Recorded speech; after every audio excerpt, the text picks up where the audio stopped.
Goddamn. Wow. Wow. Man. Well. We are finally here for your Wrestlemania Saturday official post-show review, man. How is everybody doing here today? As we have quite the night one to talk about. There is a lot coming out of this night one that is talk worthy, obviously. Mm-hmm. And boy, oh boy. It was a night. It had its ups and it had its downs, and they were very up and very down with those said moments. I'll tell you that. Yes, there was a lot on the show that is this was very I didn't really think it was horrible. I didn't think it was horrible.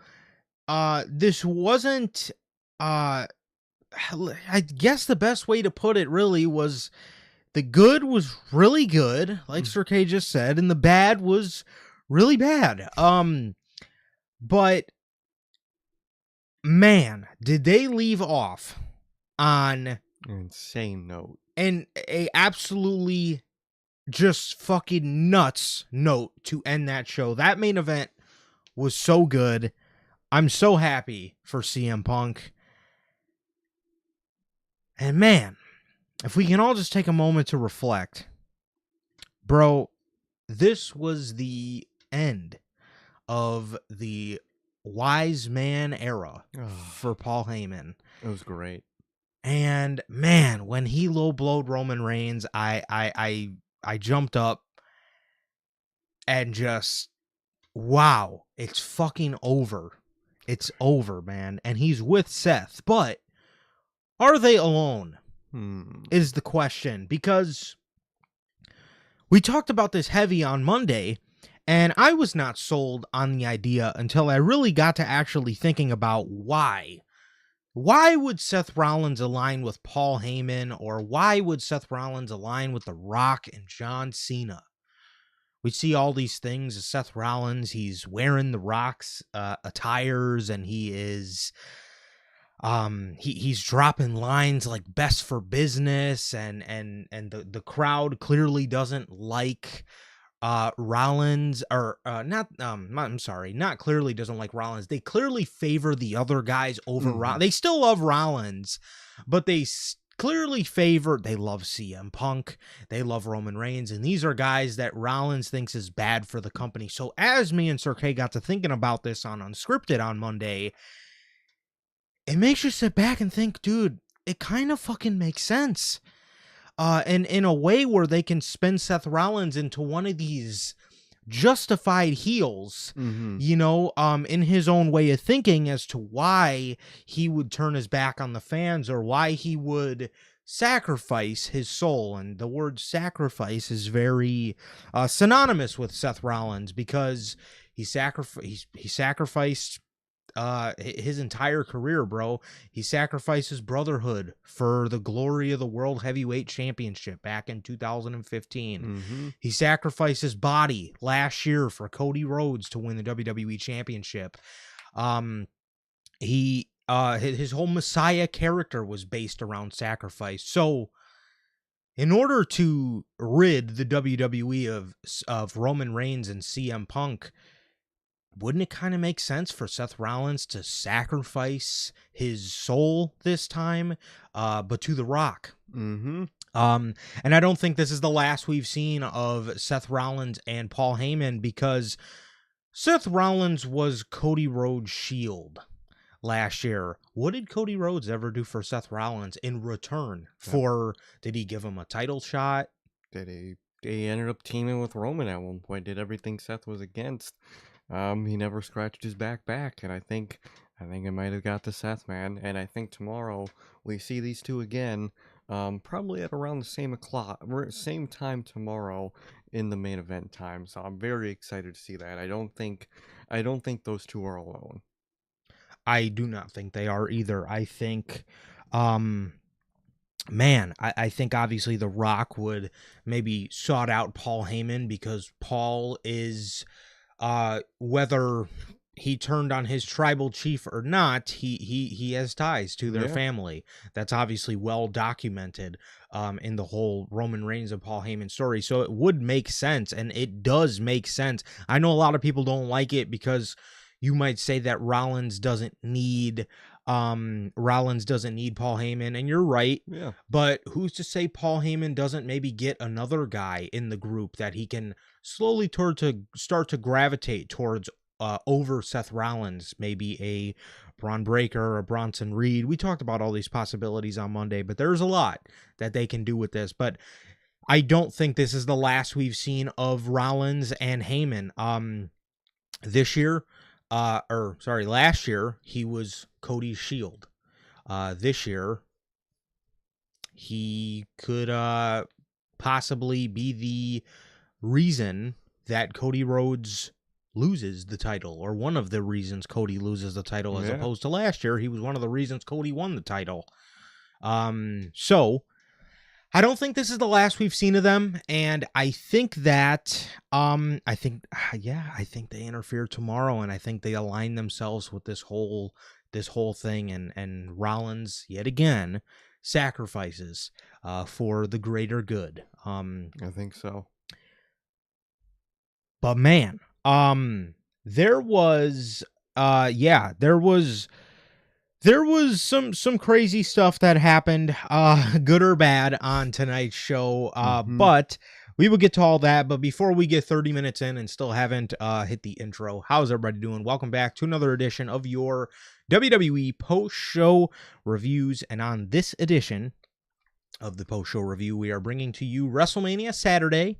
So with all of that, if this is your first time watching, guys, do not know how the show works. Every Monday, we are on here after Monday Night Raw with Unscripted. Every Friday, we are on here at 3 p.m. Central with the news. And for the pay-per-views for both WWE and AEW, we are live directly after the show with the official post-show review. Now, if you guys did miss yesterday's edition of the news, that is Mariah May going to WWE later this year, ? With the WrestleMania predictions. That is up on all platforms for you guys. That is Spotify, Apple Podcasts, and if you want to stay first, join us right here, like I said, 3 p.m. Central every Friday for the news. Also, if you guys have not got a chance to pick up some of the official NHP merchandise, you guys can now find this live on the merch shop. That is bonfire.com. Link is at the top description of this very video, where you can get this beautiful piece of merchandise right there, man. So, with all of that, if this is your first time watching and you guys do not know who we are here at NHP, I am Johnny, one half of the host of this very show. And as for the other half, we got my man Sir K here. Sir K, tell him what you're smiling about today. Well, can't tell him that, but overall, it's been a good day, man. Been a good day. Been a good weekend so far, man. Yesterday was great. Today's pretty good. Today's really great, actually. I mean, there was moments in the show that we'll talk about I wasn't crazy about. There was moments that were insane today, so can't wait. But overall, it was a good day. Logan mentions it, man. Stand and deliver. We didn't watch the whole show, but we watched the main event this morning. They fucking killed it. Those guys are great. Yeah. Great main event from those guys, man. But I'm doing good, man. I'm doing good. Just been chilling. Been enjoying WrestleMania. But a lot of it, parts of it didn't feel like WrestleMania. I'll tell you that. It really didn't feel like I was waking up for WrestleMania this year. Hopefully it feels a little grander Sunday. And after that main event, I think it will. I think it will, man. But overall, I'm doing good. Like Durante always asks, how's life? How's the family? Life's good. Family's good. How is everybody doing in the live chat? How's anyone doing watching the replay? What about you, bro? How are you doing? I am doing good. I am doing pretty good, man. I am doing pretty good. Obviously, coming off of night one, things obviously ended on a very interesting note, but we did not watch the entire show for Stand and Deliver, so I appreciate your guys' insight on that topic, but we did watch a little bit of it, and that main event was very good. I thought the main event was very good. I think all three guys are are going to be great one day, if not already. But yeah, I thought they did an incredible job. And the fact that they were probably all every one of them was probably doing that shit off of fucking An hour of sleep. yeah, 2 hours max of sleep is pretty crazy, man. I would have been sleeping in the locker room and wake me up when yeah. I'm gonna get dressed. I'm gonna go to sleep in my gear. And Wake me up as my music's hitting, bro, because there's just no way, dude. But yeah, so they probably needed a little W energy, man. So use code NHP if you do need some W energy. And I'm sure a lot of them did, I'm sure especially did. Shawn Michaels, because yeah. that man was that guy was an inductee of somebody who was being inducted into the Hall of Fame and had to wait the entire hour-long speech just so he can. I know he got 30 minutes max of sleep. He still had to go back to the hotel, get ready for bed, wake up, go back to the arena, go and insane. I know it was a nightmare. Man. I did see the results. Yeah. I did see the results. We were able to watch a little bit of the show, but not the whole entire thing. But I still did see the results on most of it, man. But yeah, bro. So yeah, other than that, man, I'm doing good. Thank you to everybody who is out here, man. Gotti, Manager Logan, I appreciate the Manager Logan's wearing his official NHP merch, man. Thank you. Goated manager right there. Thank you, bro. I appreciate the words about the graphics, bro. Thank you so much. Hunter, my man JT, Rainmaker, and my man Duran. How you doing? Always great to have you here, bro. Always great to have all you guys here, man. And thank you guys so much for being here. But man, yeah, tonight. God, yeah. It was an interesting night. It was an interesting night. That's a great way to put it. It was an interesting night, man. Yeah, I seen the Soul Snatcher off of the ladder. Incredible. Soul Ruka, bro. Insane. Yeah, she's great, dude. She's great. She actually has 2 belts now, the Speed belt and the North American title. So 1 belt. So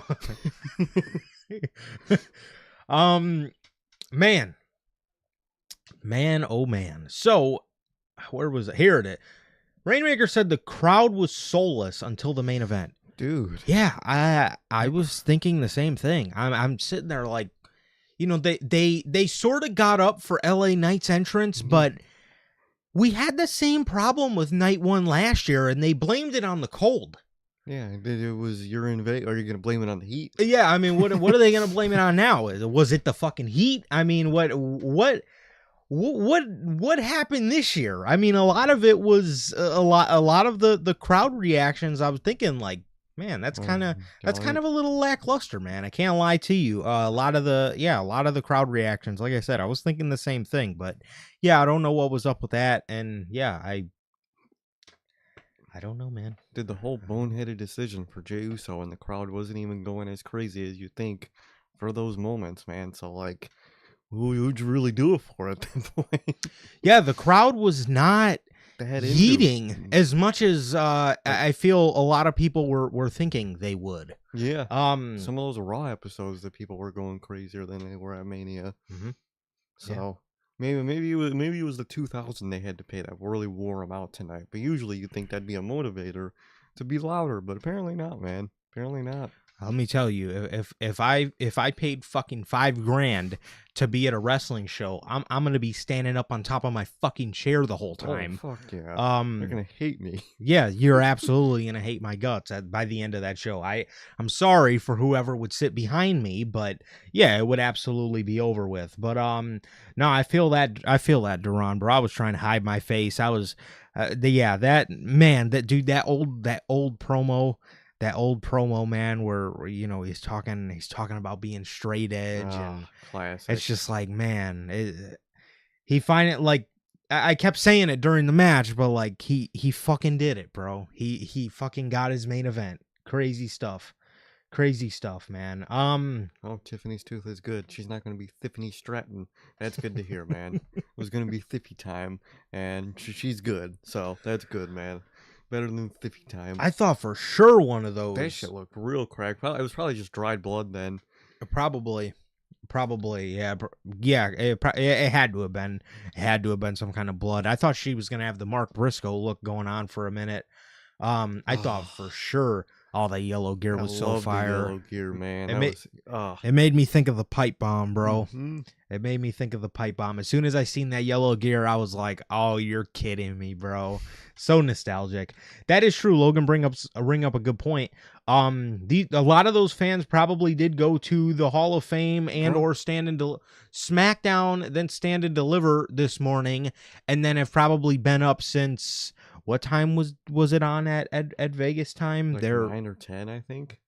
Well, it was on for us at what, 11? 11 or so 12. 9 o'clock for Vegas. Like, holy shit! This is why you don't overcrowd. That's why less is more. You don't overcrowd things because people get tired. I really think they did it to themselves. Yes, I would agree with that. Yeah. Oof. Man. So they had 50 time. It could be 50 time.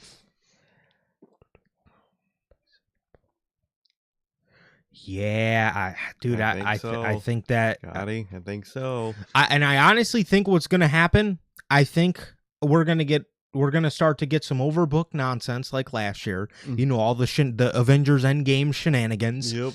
I think we're gonna get like I said, the overbooked. You know, I think there's gonna be a bunch of cameos, and what I think's gonna happen is, we're gonna get Rock and we're gonna get Travis Scott. I think we're gonna get Austin probably to come out, maybe chase off the Rock or whatever.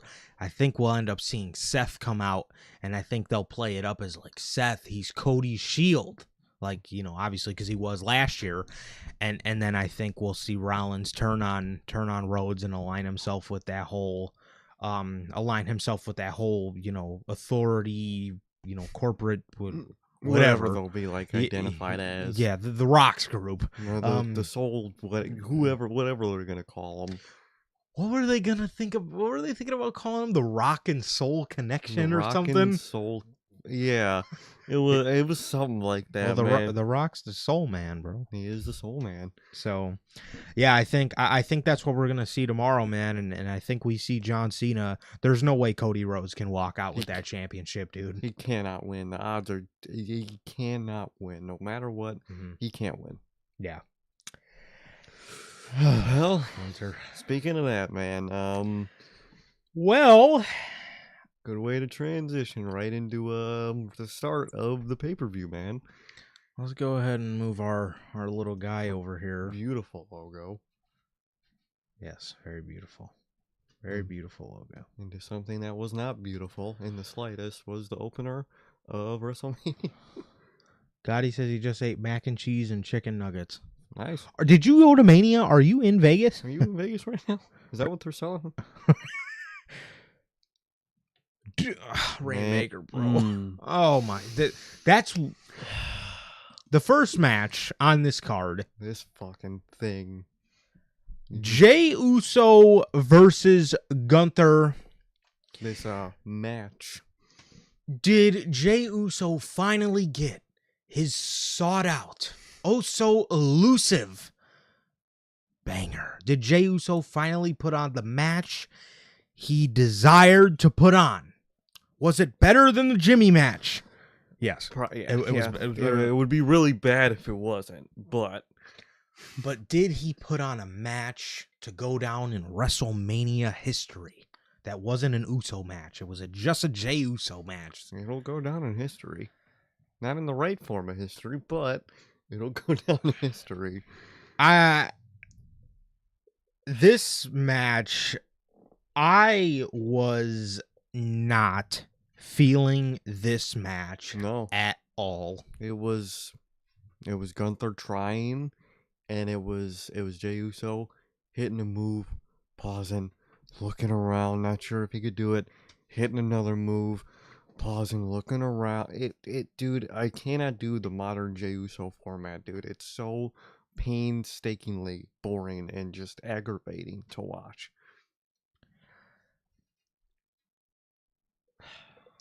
You know, a lot of the people, man, a lot of people tried to tell us when he won the Royal Rumble that we were wrong and that this was the right move because Jay's gonna be a great world champion because he sells merch and this and that. I'm letting you guys know again. We let you guys know February 1st. I'm letting you know again on April 19th. We are in for a long summer with Jay Uso as the world heavyweight champion. Maybe This guy, this was his fourth match with Gunther, and they still couldn't put on a fucking good match. Dude, there might be a way out this summer. There might be, and I'll talk about it later, but might be a way out. But overall, the way the summer's looking so far, please help us, man. This is going to be atrocious. We have Jey Uso as our world champ and John Cena, which I hope John Cena wins. He better. But it's John Cena. He'll only be here when he's here. So we'll have Jey Uso to watch for most of the summer. And no European shows to feel the atmosphere. Ooh, it's going to be a rough summer, man. It might not. There might be a way out of it. But I think it's overall going to be a pretty rough summer, man. But bro, the European crowds 9 times out of 10 carry Jey Uso. Yeah. He does not have that this year. He has St. Louis. And then he had, where are they going for Money in the Bank? Los Angeles? Yes. Yeah. They'll be in Los Angeles for Money in the Bank. And it's not looking up for Jey Uso until August, until we get to Clash in Paris.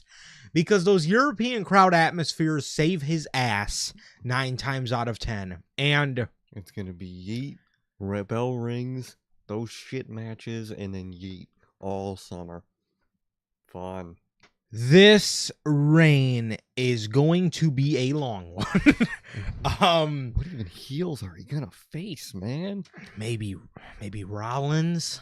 That he was my only way out of maybe, the power of the rock and soul connection. Yeah, maybe they have the power, and maybe they end up helping Rollins take it from Uso. But even then, like, who takes it from Rollins on that show at that point? Punk.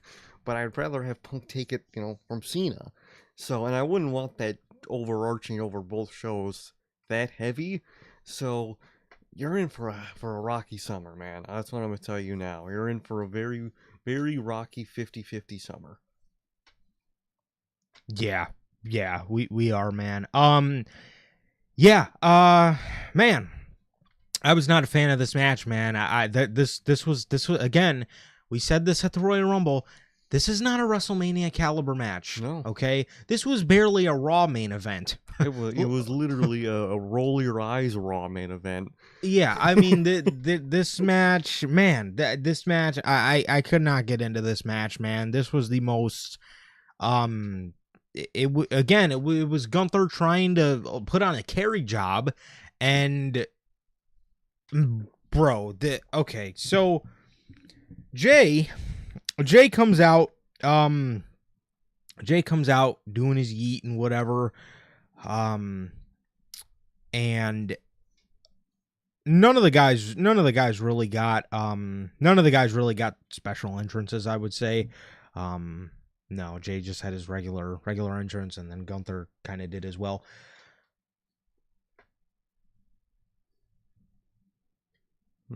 Gunther and Jay had a very bare bones and generic match up until the point. This was probably the best point in the match. It was the point where Gunther looked like he was going to win. Gunther went to leave with the belt, and Jay went to do a tope. Gunther hit him in the head with the championship, hit him with a splash for a near fall.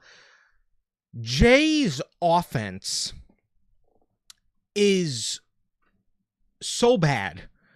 It's so bad, man.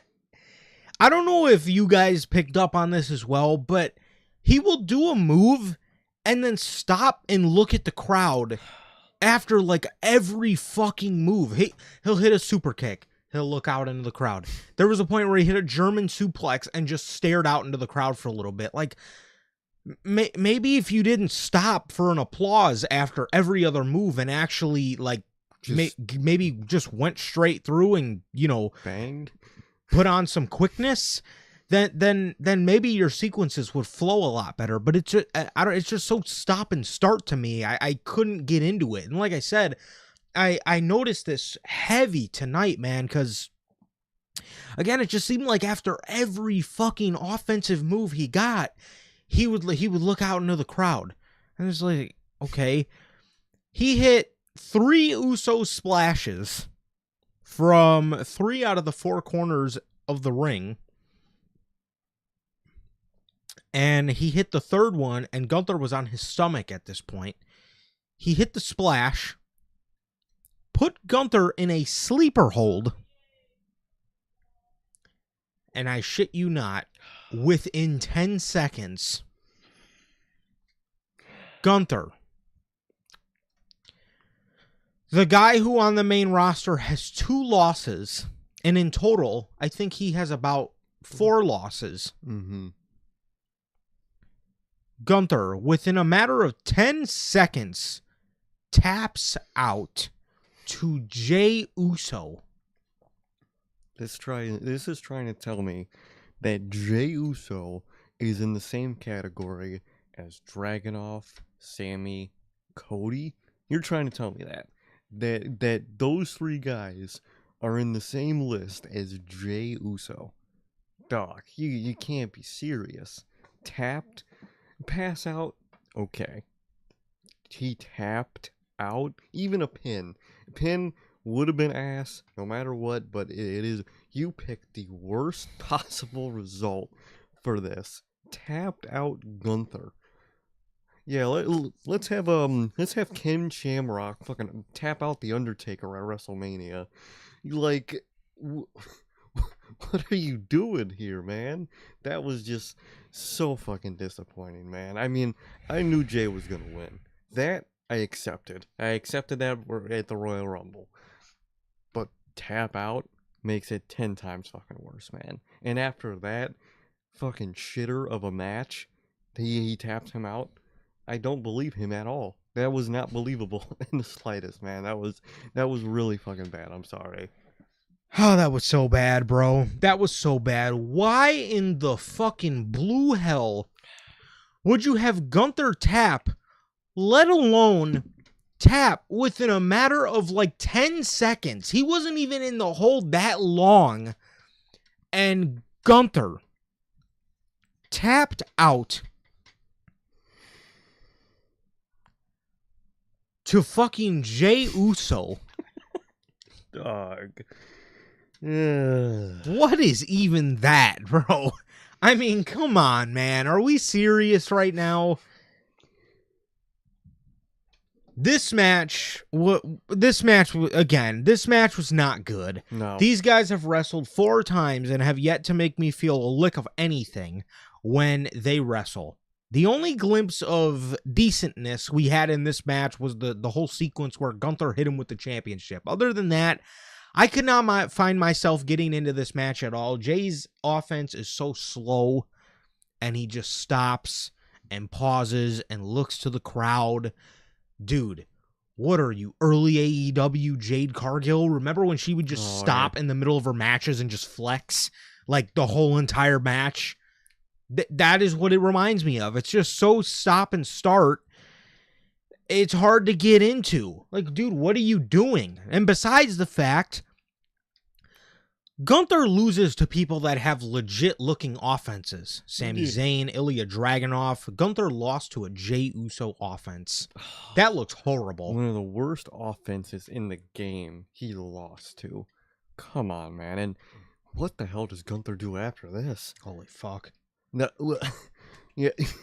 I don't know. Maybe he go fights LA Knight's not even the fucking US champion anymore. I don't know. Maybe you don't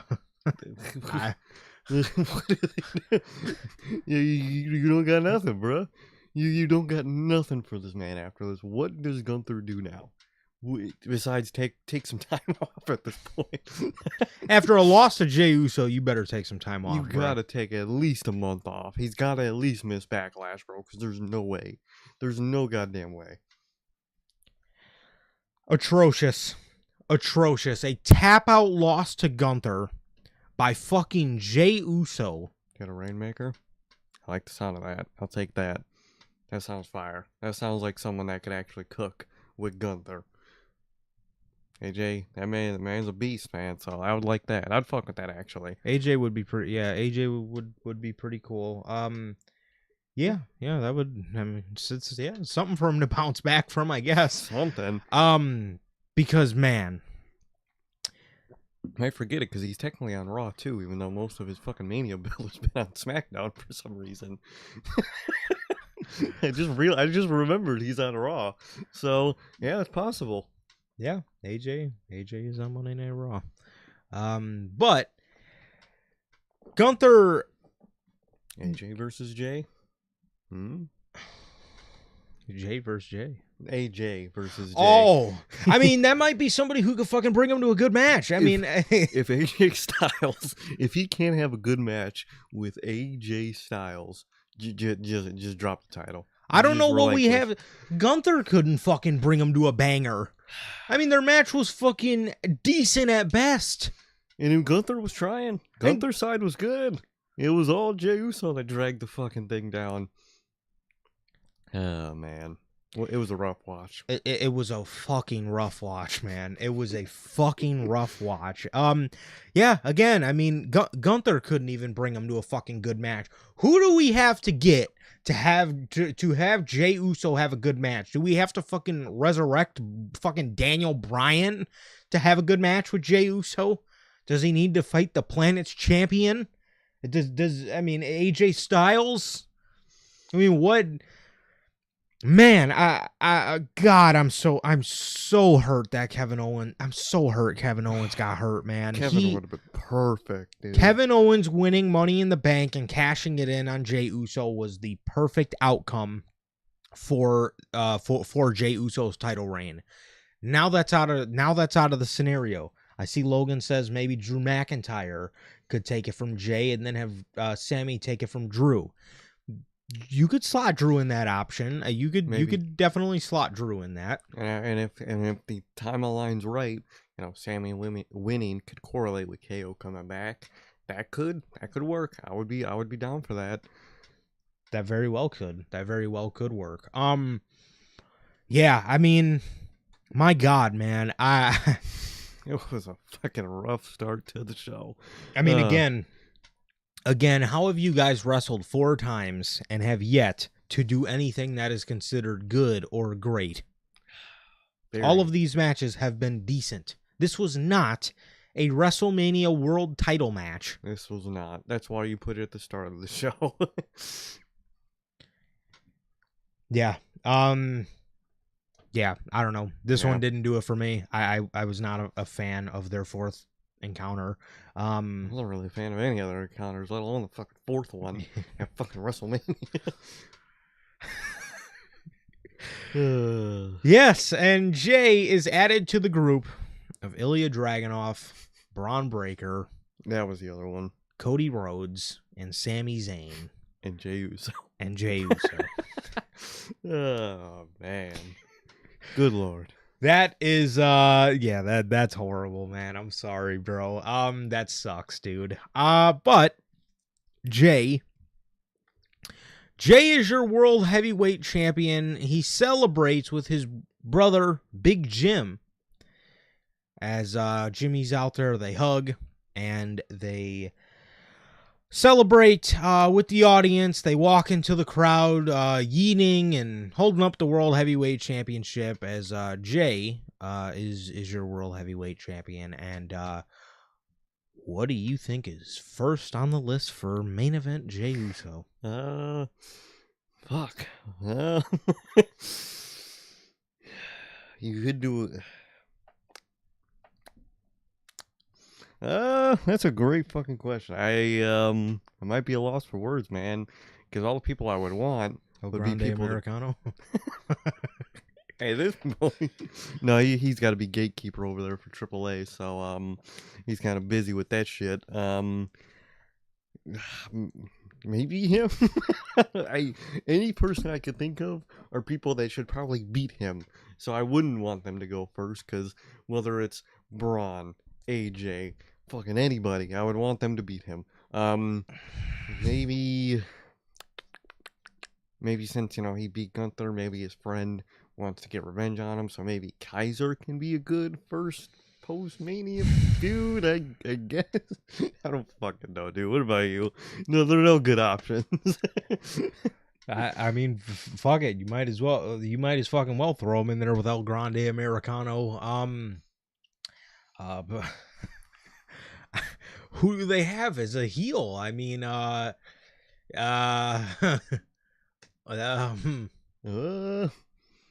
Fuck.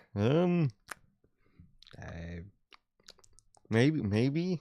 Wait, no, he's probably gonna be babyface. I would say Finn, but he's probably gonna be a babyface after all this. God damn. Karrion Kross, maybe. I don't know, dude. I genuinely don't know. I'm at a loss. This is the direction you're putting it. A directionless direction. Yeah, I mean, any of the legit names that I can throw at you, like Sir K said, are babyface and or they should beat him. Yeah. Yeah, because I can throw. You could throw names like Rollins. You could throw names like Braun Breaker, AJ Styles, Drew McIntyre, Penta. You could throw any name, and again, they're either babyface or they're someone who you could make a case for to legitimately beat this guy. Exactly. So you're at a loss right now, man. Either way, it's gonna be a rough fucking summer, man. I'm gonna tell you that. Maybe Rusev can come in and destroy him. Maybe. Yeah, I would love that, but who knows, man? Who fucking knows? I don't know, man. I really don't know. But Jey Uso is your world heavyweight champion. Jey Uso is your world heavyweight champion as the match ends and he's yeeting about and a decent amount of the audience wasn't even yeeting. No. And I'm sitting there thinking to myself, I thought the whole point of this was for crowd involvement. Yeah. And before the match, when they were showing these guys in the tunnel, Jey Uso got a lot of boos. He did. Jey Uso got a lot of boos. So, yeah, I don't know, man. I genuinely don't know what he can do next, but whatever it is, I hope it's worth any of our fucking time. Because again, we are in for a long summer. What does Gunther do next?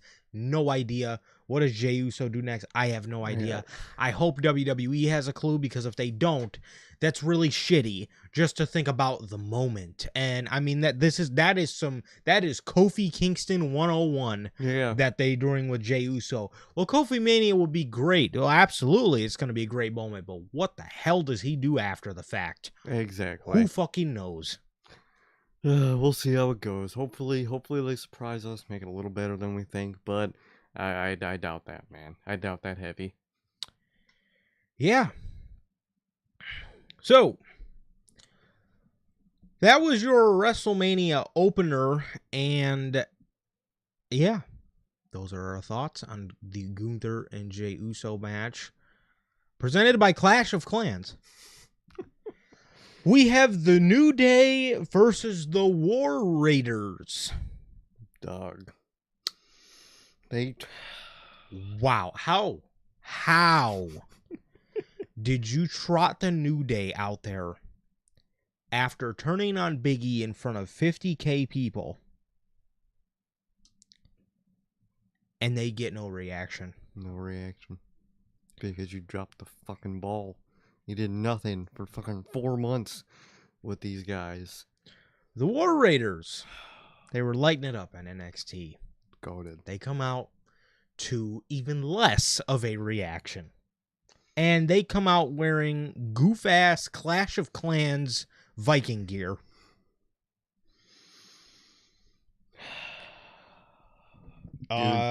Just Just burn the tag titles at this point. Just fire every fucking tag team in this goddamn company at this point. TKO will pay for their crimes, man. What the fuck is this, dude? Bro, I don't care about the logos in the mat. I don't care about this presented by this sponsor. I don't care. This type of shit, dude, you're making them come out in Clash of Clans gear. Dog, are you fucking kidding me? You're kidding me. You have to be. WrestleMania, the spot where they should come out with one of those badass Viking entrances that they used to with the Viking horns and the legit Viking gear that they fucking handcraft themselves, and all the Vikings on the stage with the shields and the torches and the swords and all this Viking stuff. That's your idea for an entrance for them for WrestleMania? Clash of Clans inspired gear? For your that's genuinely the whole reason this is on the pay-per-view and the TLC match isn't, because it was sponsored and they say, oh, these guys are Vikings. Oh, that's like Clash of Clans. We're sponsored by Clash of Clans. Perfect. You guys dress up as Clash of Clans and go the fuck out there and lose. The cock gear was hilarious. The cock gear. Whoa. Whoa. But calm down there, Manager Logan. No, man. I don't. Chill. No, JT is right, man. He says the War Raiders look like they got their gear from Party City. It looks like they were sponsored by the fucking Minecraft movie, dude. This shit looks stupid as fuck. They got their fucking iron fucking chest plate and helmet on and shit. Fucking horrible, dude. Fucking what a disgrace, dude. What a disgrace to tag team wrestling has pro wrestling been lately, dude. Fucking AEW doesn't get it right. WWE has a chance. Like, you could put a tag team TLC match on WrestleMania that people want to see. Overall, it's what teams people like, and you don't do that. What you do is you grab a momentumless New Day and War Raiders, slap Clash of Clans gear on them, and push them out there. Wow. Fucking insane. And you're wondering why no one's out there doing the war chant. What would you be chanting for? Clash of Clans? Clash. Ivar in like mid match starts doing the war. Nobody fucking did it. No one. Not a soul. Because you put no momentum behind these guys. There's nothing behind anybody in any tag team division. They had a decent. Whoa. They had a decent February, and during the month of March, during the whole European tour, nothing. Didn't see them. Nothing. And it completely derailed any momentum they may have had. What a fucking joke. What a joke. Atrocious, dude. Absolutely atrocious. This man Ivar and Eric come out with these big blocky helmets. Ivar's had a bunch of giant purple spikes on it. And I'm sitting there thinking to myself, do you remember when these guys were coming out with masks with chains hanging off of them? They got braids in their beard. They got all this leather, just chain fucking gear and all this just Viking stuff with the shields and all this other stuff.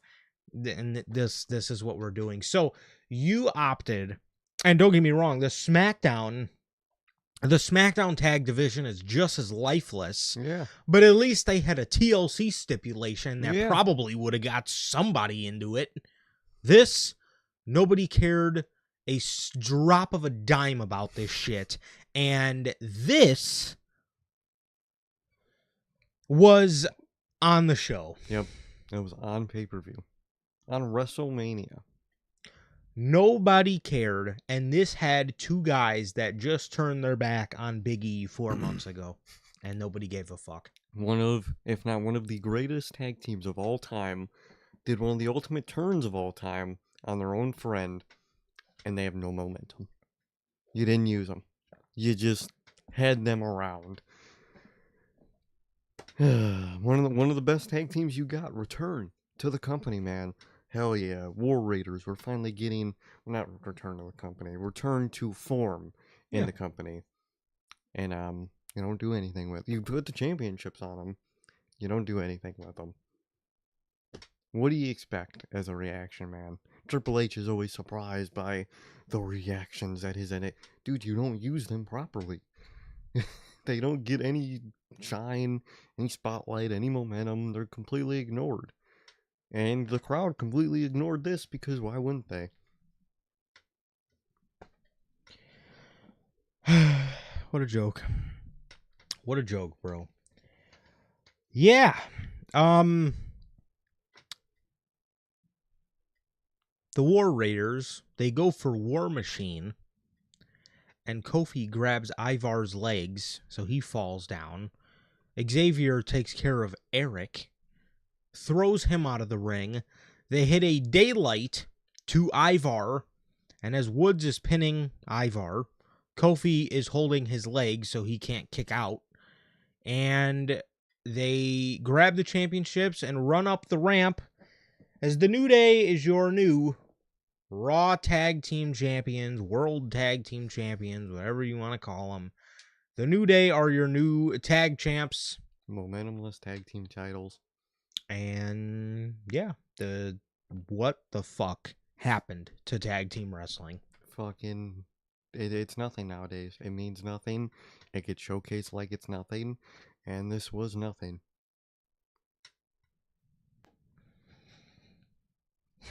They got 9 minutes and 15 seconds. Forgot to mention Jey Uso and Gunther made us suffer through 16 minutes and 30 seconds. Good Lord. So that was that.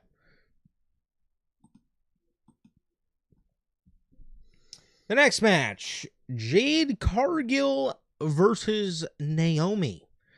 Naomi's entrance was a caution tape entrance. She busted through a bunch of caution tape that said like third wheel, and it just had like a bunch of, I guess, like different monikers that she felt about herself while Bianca and Jade were together. Jade's entrance was a weatherman.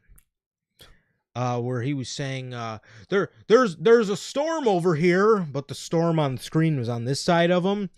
So that was kind of funny. The most horrible looking green screen I've ever seen. That shit looked like a 2021 Marvel movie. That shit looked horrible.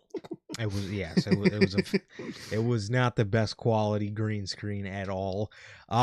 So those were the two entrances, and by these two.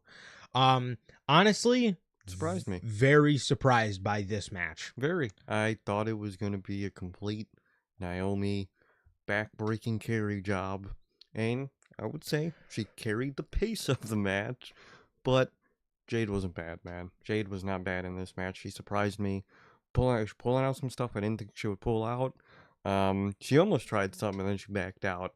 Don't think she was ready for whatever corner move she was going to try at one point. But overall, man, I was shocked, man. The match was good. I enjoyed it. I enjoyed the story they told so far. And I thought everything they did overall with this was very successful. It's one of those things where I expected Jade to win, so I'm not really mad. I would have loved Naomi to be able to win, but you know, it's Jade at WrestleMania. She just returned, so it makes sense for Jade to win. I just hope they keep the energy with Naomi after this feud. I hope they keep the momentum with her, man. But overall, surprised me, man. I overall enjoyed this, and I think they played this feud, they played the build, and they played the match very well, man. Yeah, I thought everything turned out. I thought everything turned out pretty good. I would have liked for Naomi to pick up the victory because this whole feud, this whole feud, dude, I don't think Naomi may have got the one up on Jade once during this whole thing, but the rest of this shit has literally consisted of Jade Cargill beating Naomi's ass every single time they are faced with each other. She literally lays her out with a jaded damn near almost every time I've seen in this build to WrestleMania. So that I wish that was why I was kind of wishing for a Naomi victory so this feud can continue, and give Jade a reason to, fight for something. Unless they're gonna turn Jade heel or turn Bianca heel and have these two face. Because let's say Bianca wins tomorrow, Jade maybe will have needed this victory to compete against Bianca. Yeah. So, I don't know when they plan on that happening. I don't know if they're gonna be planning Jade Cargill for Money in the Bank. I hope not. But If anything, you could maybe have Naomi win Money in the Bank, and when you do the Jade and Bianca match, maybe she cashes in then. That could be something. Because I don't know really who else can win, women's Money in the Bank that they have shown respect to. So I would say a name like Lyra or something like that, but they haven't really shown much respect to those legal women. So we'll see when that happens. For sure. So, the match, again, I really thought this was going to be a Naomi Carey job, but Jade actually showed a lot of improvement. She showed a lot of improvement. She was pretty decent in a lot of her spots with Naomi. She didn't look too clunky or too sloppy, like we've seen of her. So that's good. That's good, and I'm glad that. Excuse me. I'm glad for that improvement. Like I said, it wasn't nothing crazy. She wasn't bouncing off the fucking walls with some Dragunov offense, but it was improvement nonetheless. And she packed Naomi up and beat her with a Jaded, man. So pretty safe outcome. They didn't really do anything too outside the box here. This pretty much ended, pretty much the way I'm sure 99% of us thought it would end, with Jade just picking up the victory. So again, I was kind of hoping for Naomi to win, just because I feel a lot of the build has been just very one-sided. And Naomi's been doing a lot of the better work. I've liked a lot of her. Yeah, I just like kind of the character that she's in, and I like how she's just, there's not, too many there's not too many people. She's one of the standouts in her division because of the character work that she's doing. So I would have liked for a Naomi W here, but I would have, most definitely. And I think you could have easily, continued it to Backlash. Then Jade gets her win at Backlash. But overall, I'm okay with if they want to go with the match format with this. Maybe Naomi can get a win at Backlash and they continue it from that. But hopefully, whether they continue with this or they move on, they can keep up the momentum with Naomi, man. I really hope so. Definitely. So, hey, the next match was for the U.S. Championship. This was Jacob Fatu versus LA Knight. I predicted this to be a banger. okay. And I thought up until this point in the night, this was the best match on the card. I think so. Up until the main event. Yes. Yeah.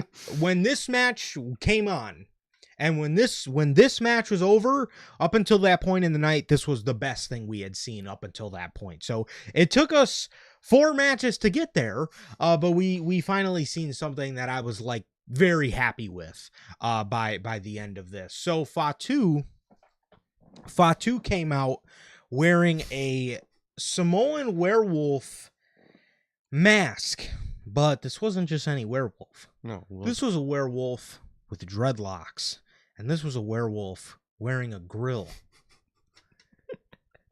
I fucking love Jacob, man. Jacob is the man, bro. You got Solo standing next to him, marking out in his fucking cream suit. Man had the cream suit with the black turtleneck and a gold chain.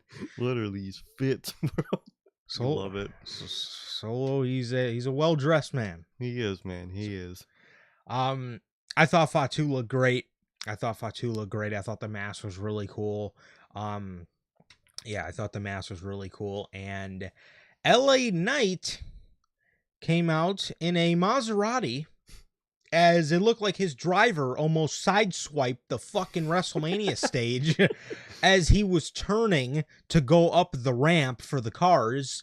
He almost sideswiped it. His mirror was so close to, and his back end was so close to swiping the mess out of that stage, which would have been pretty funny. Probably, JT. Yes, Jason Baker probably did make that, so It I was. could very well see that for sure. And with that ramp, with LA Knight coming out with that, Dom is most definitely coming out in a lowrider, riding up that stage tomorrow night. I'm sure he's going to probably be in whatever gear Eddie was wearing Exactly. when he won the Intercontinental Championship. Exactly. So, so yeah, to start the match, we got a BFT attempt where Fatu did a handstand and fell on his kind of like on his stomach to counter the move. And LA Knight was kind of just staring at him. We got some pretty good regular offense by both of these guys. Pop up Samoans. LA Knight did his little move where he like bunny hops on the top rope into a German suplex off the top that looked really good. Jacob Fatu went for a moonsault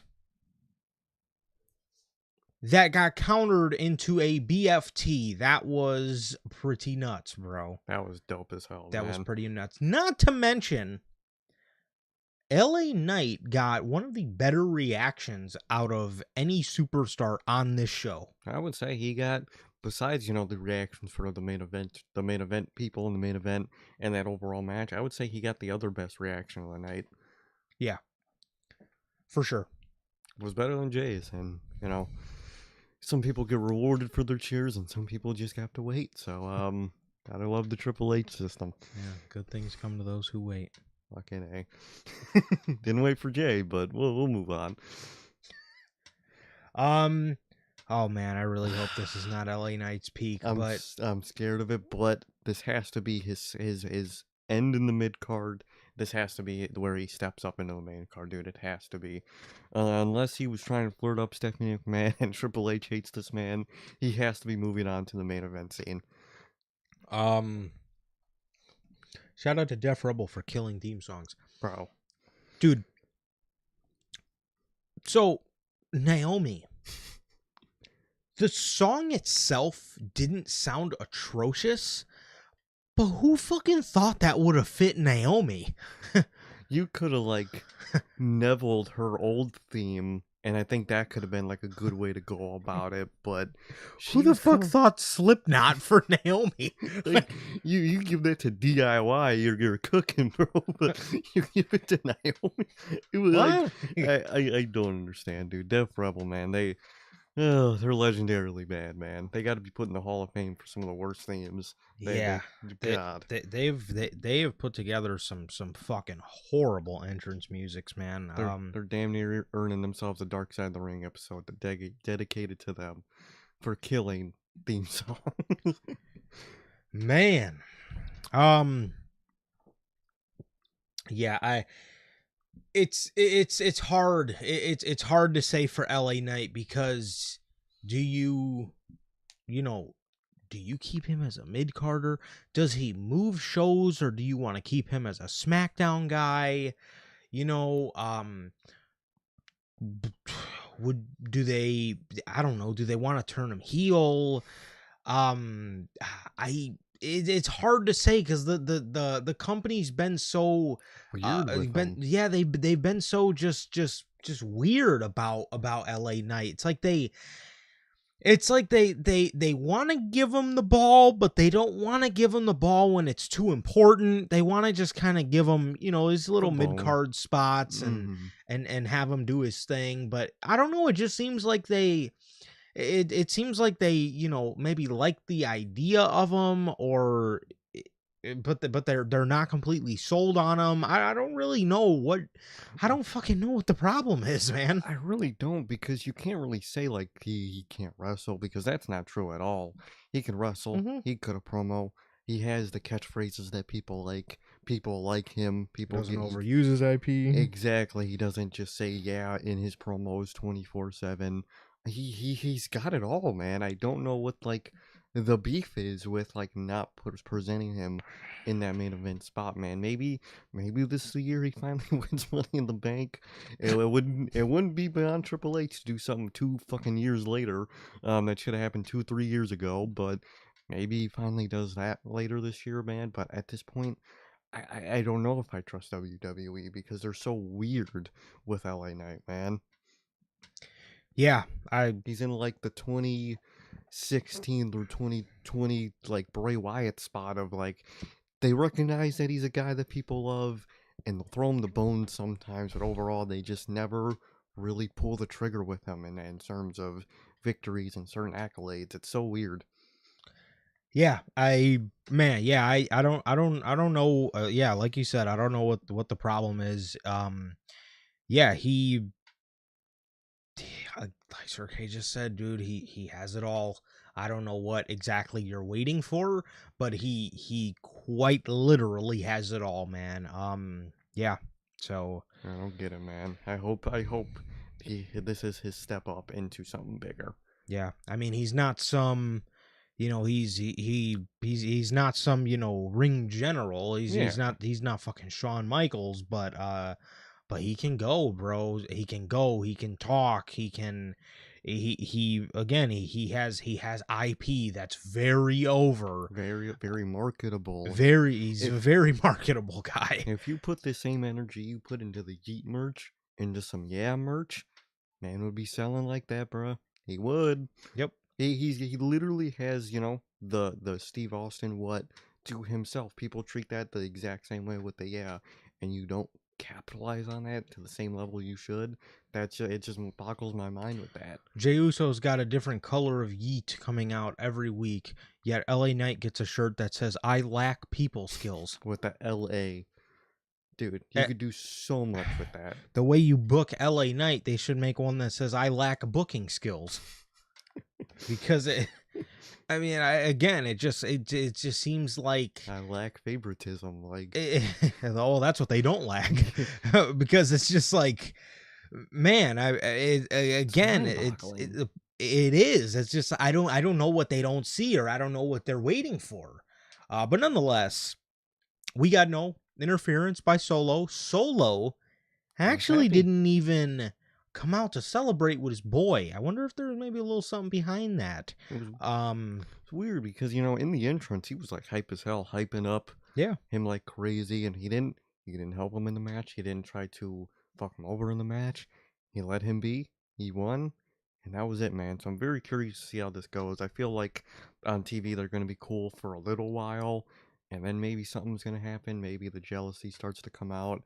Maybe the too cockiness and Jacob Fatu, whatever direction they go, like we said countless times on Unscripted, they're either going in two directions. Solo gets jealous, and he goes on his own, or Jacob's ego grows too big, and him and Solo and Tama kind of go into business for themselves. So either way, I feel like that's what they're gonna build for this summer, man.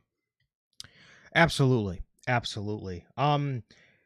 Yeah, this was a very good match, man. This was a very good match, and I said it yesterday when I was doing the predictions, man. It's gonna bang. I thought this match was gonna be really fucking good, because not only is Jacob Fatu a future WrestleMania main eventer, um LA Knight is so good. He's so good, man, and I really can't wait for him to get his world championship one day if WWE decides that they are actually going to give this guy the ball and let him run with it.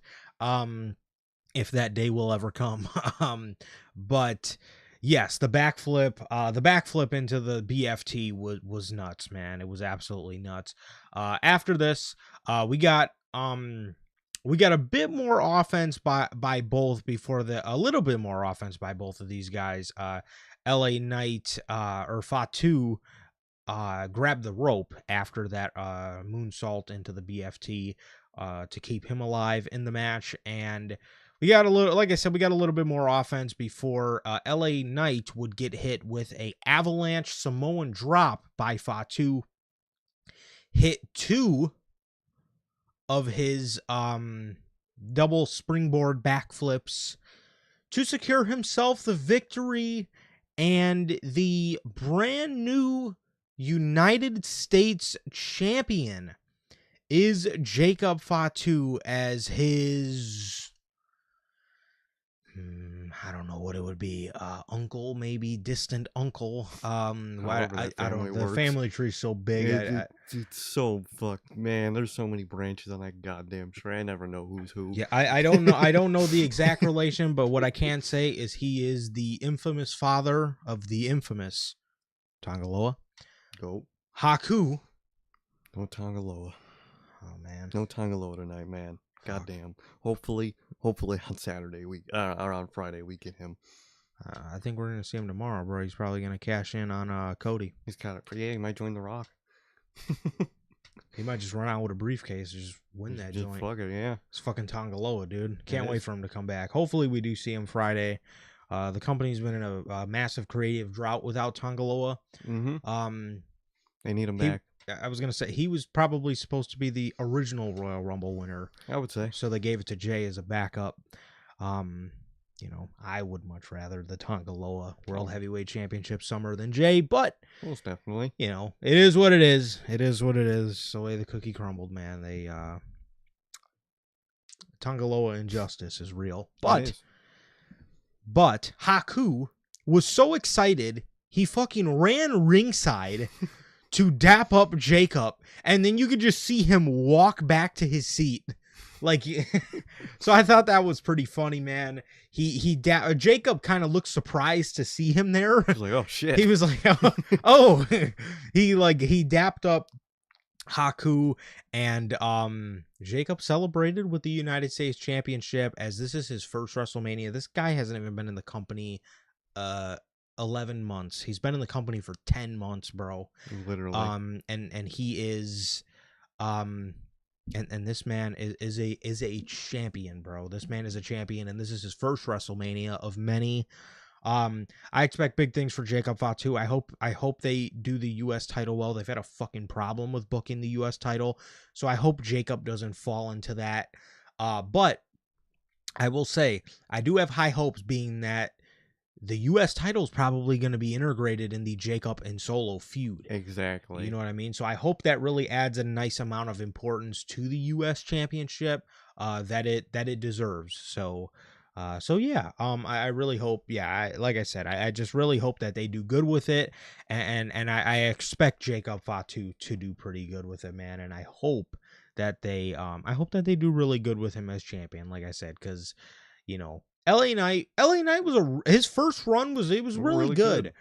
Why they decided to take that title off of him has got to be one of the dumbest creative moves they could have possibly done, man. I mean, you put it on, and it's not like you're hot-shotting it off of LA Knight for Mello or Andrade. You hot-shotted it off of him for fucking Wash Demora. Yep, and did nothing with him after that.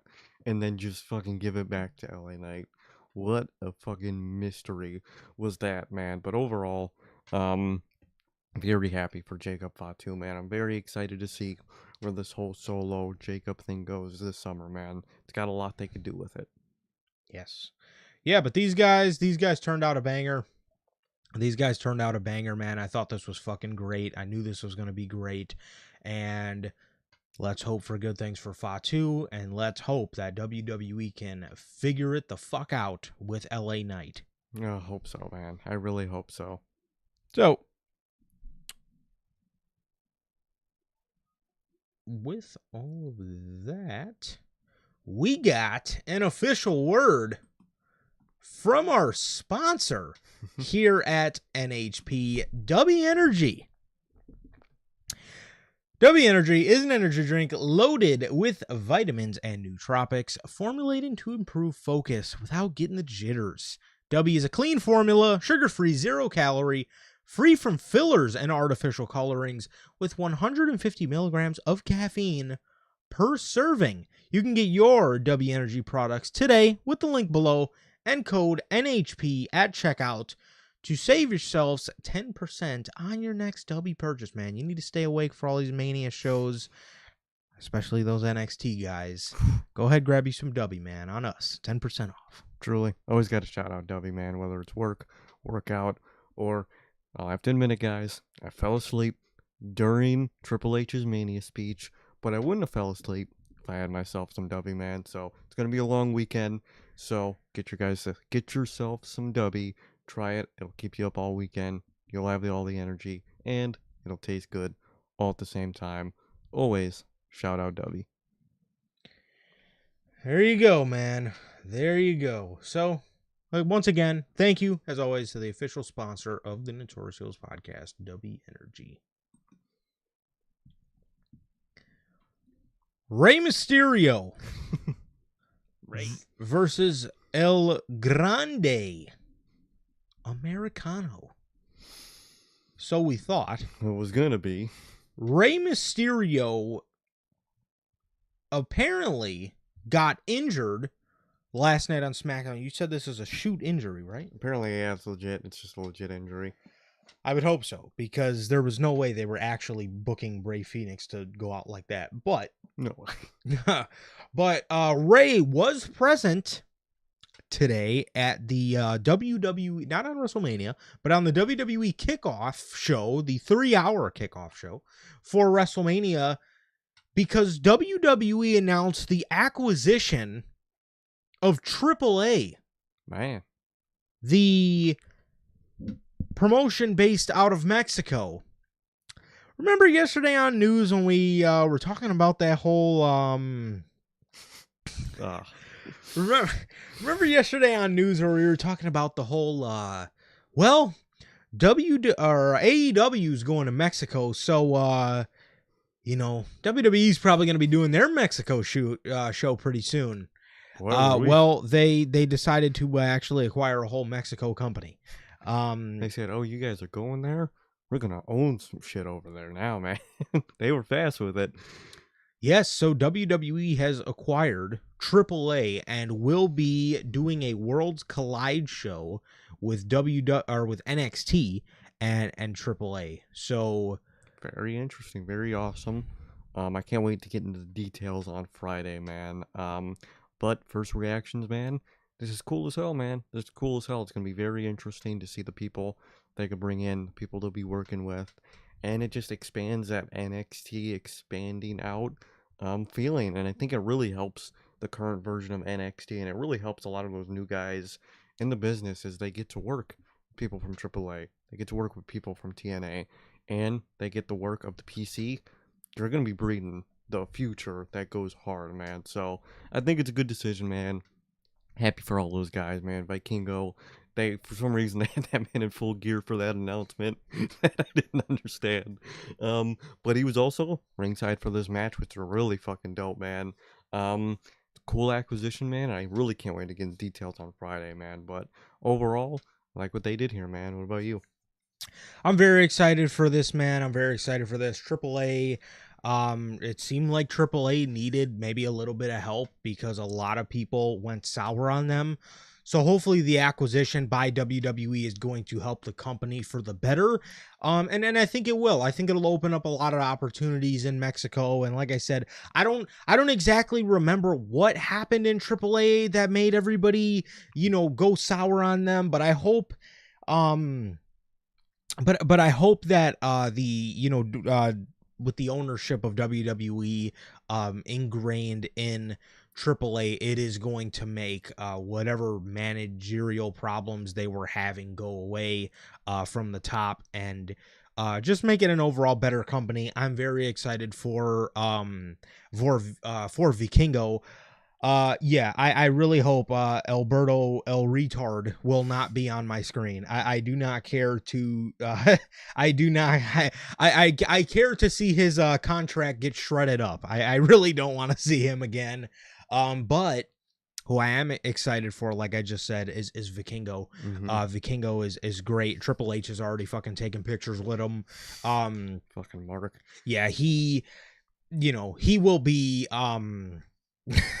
he will be he will, he will be very good in WWE, man. He will be very good in WWE, and I'm excited to see him kind of dabble with some of those guys. And I also cannot wait for the All Elite fan base to turn on him. Oh, it's gonna be great. Yep, quicker than they all said. Huh, we got Vikingo. Look at how WWE can never handle a guy like this. They would kill his style instantly.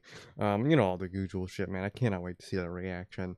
But overall, it's been great. We're gonna have to look back on. We're gonna have to find out why, because I totally forgot too of why they were in hot water at the time. And I remember a lot of people went to CMLL, so we'll look into that and we'll talk about that on Friday, man. But very great acquisition nonetheless, and very dope, man. And you mentioned it during the match. This is probably the reason they didn't send Chad Gable down there, because it probably would have made it too obvious what they were planning on doing, man. But I'm sure he's gonna go down there now. Well, Chad Gable won't be going down technically. It'll be Mr. El Grande Americano. So For sure. So yes, WWE has acquired AAA, so that is cool, and hopefully they can, like I said, just turn their company around for what they had going on. But yes, Ray was present for that. But Ray got hurt. mm-hmm. Ray got hurt, man, and they subbed him out with Ray Phoenix. Wow. A lot of people did want to see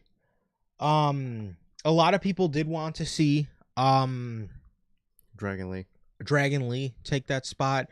But I think Phoenix was the better option. I think Phoenix is the more I think Phoenix obviously is between him and Dragon Lee. He has the more of the fanfare now, and I think Phoenix was the right option. They did a video package before the match, and Mr. El Grande Americano got a beautiful English voiceover, because everybody knows that EGA does not speak English. No, he does not speak English, man. He had to get the voiceover. Yeah, well, he had to get a voiceover from an American guy to do it in English, man. So fucking hilarious. That killed me. That was killing me. It's so fucking stupid. It's great. It's like people are so mad at this thing, but they're mad because it's one of those things I usually hate when, like, oh, you're mad, that's the point. But yeah, like, of course he's disrespecting the lucha culture. That's the point of the character. Yeah, it's one of those, man. But I thought it was hilarious, dude. Entrance was hilarious. That package was hilarious. And I like what they've been doing with this. For sure. Yeah. I mean, again, I know we all want to see Chad Gable. Yes, Chad Gable. Yes, and I know we all want to see, mini Kurt Angle tearing it up in the World Heavyweight Championship scene. But hopefully he will get there one day. And if we can say one good thing about this, hopefully it shows upper management that, very similar to Kurt Angle, if you need this guy to be slotted into literally any role, he can do it, and he can make it work, and he can pass the test with flying colors. So I hope that's what this shows WWE upper management, and I hope this really encourages them to pull the trigger on Chad Gable once he does get to that point. Most definitely. So Gable, as Ray Phoenix is making his entrance, Gable walks up to Vikingo and he pushes him, because Vikingo's sitting in the front row for this match to watch two just Mexican legends, exactly, the luchadors, go at it. Vikingo is ringside. He kicks Gable in the face, cause after Gable pushes him. Chad Gable and Rey Fenix, they put on a solid match. I honestly thought, I thought it served its purpose. It wasn't the longest match in the world. It was 8 minutes, but Could have gave it a little more time. they could have absolutely gave it a little more time for sure. But if you could say anything, I feel they made the most with what they were given. I thought they did a decent job at getting the point of the match across, and I feel it would have been a little. I feel maybe people would have reacted to it a little better if it was Rey and not, well, if it was Rey Mysterio and not Rey Fenix, because it's Rey Mysterio. Yeah, just because, you know, Phoenix is so new. I feel not a lot of people wanted to see him lose, which is understandable, but I think it would have came across better if it was Rey, because, you know, why would you give Rey and El Grande Americano, you know, 15-20 minutes to tear it up, in my opinion. But when Phoenix got entered into the match, a lot of people wanted to see this give him more time and stuff, and that's understandable. But at the end of the day, this was a last minute thing, and this was something originally slotted for Chad Gable to win. And I don't think the backlash for the match would be as bad if Rey was in the spot. I don't think so, man. I don't think so. And I'm okay with the Rey loss, especially the way they booked it. I think they, booked the match very good to end it the way they did, man. And I don't think his brothers win tomorrow either. So overall, I think it's overall fine. I think they can bounce back from this. Yeah, for sure. Yeah, and I mean, you got, Rey Phoenix's, pinfall loss out of the way. You did, which so is you good. don't, you don't have to keep up with that, but you don't have to keep up with that. But he also still looks strong because Gable cheated. So exactly, most definitely, man. This man, Chad Gable, is turning into a luchador so much. He hit a fucking moonsault senton.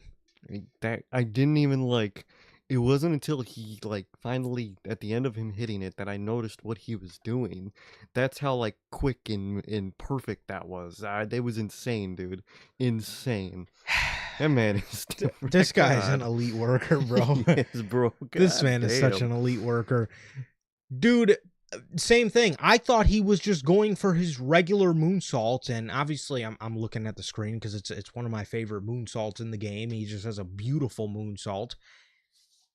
But then he rolls all the way through and lands on his back, and I'm like, holy shit. That was fucking awesome. Mm-hmm. Rey Fenix goes for his move where he runs across the top rope and kicks, the person in the face. But Gable grabs swigs the rope back. Excuse me. Leading to